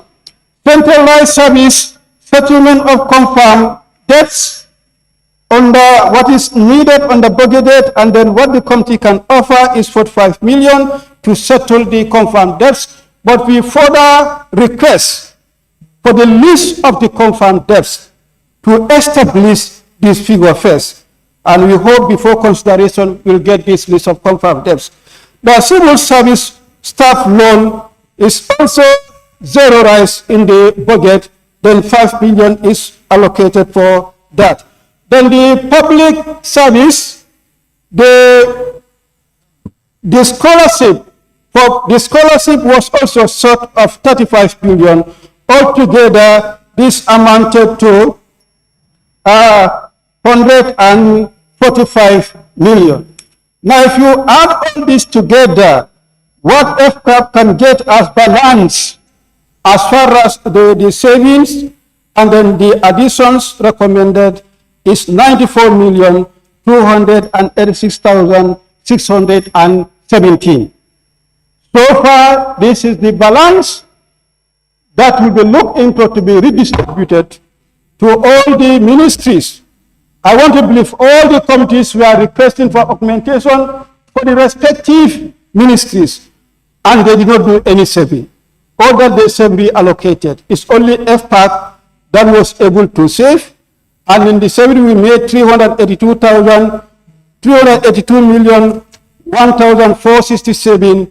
We also relocated and have a balance of 94,286,617. That is what we'll be meeting to consider redistributing before consideration and do the necessary budget line allocations and increment where necessary. On that note, Honorable Speaker, I thank you. Thank you very much, Honorable Chair. I want to thank you and members of the FPAC and all chairpersons and various committees of the National Assembly, as well as we wish to thank the Honorable Minister for Finance, Economic Affairs, and that of the Public Service as well, and your permanent secretaries and staff, technicians from the Ministry of Finance and Economic Affairs and other satellite institutions who work tirelessly in ensuring that the 2026 estimate is put in place and tabled before this assembly.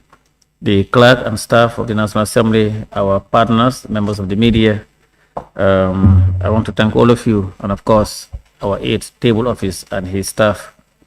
I want to thank each and every one of you, director of committees and everybody. Thank you very much, honorable members.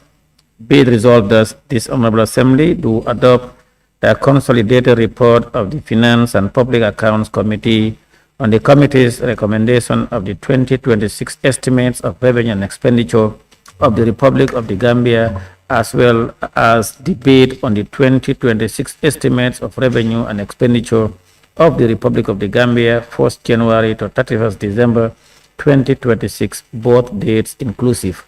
Those in favor, please say aye. Those not in favor, please say no. The ayes have it. On the note, I thank you earlier on. I will only have to put the question. Be it resolved that this assembly do stand adjourned until Monday, 24th December 2025. Those in favor, please say aye. Those in favor, please say aye. Those not in favor, please say no. The ayes have it. This assembly now stand adjourned until Monday, 24th December 2025 at 10 a.m.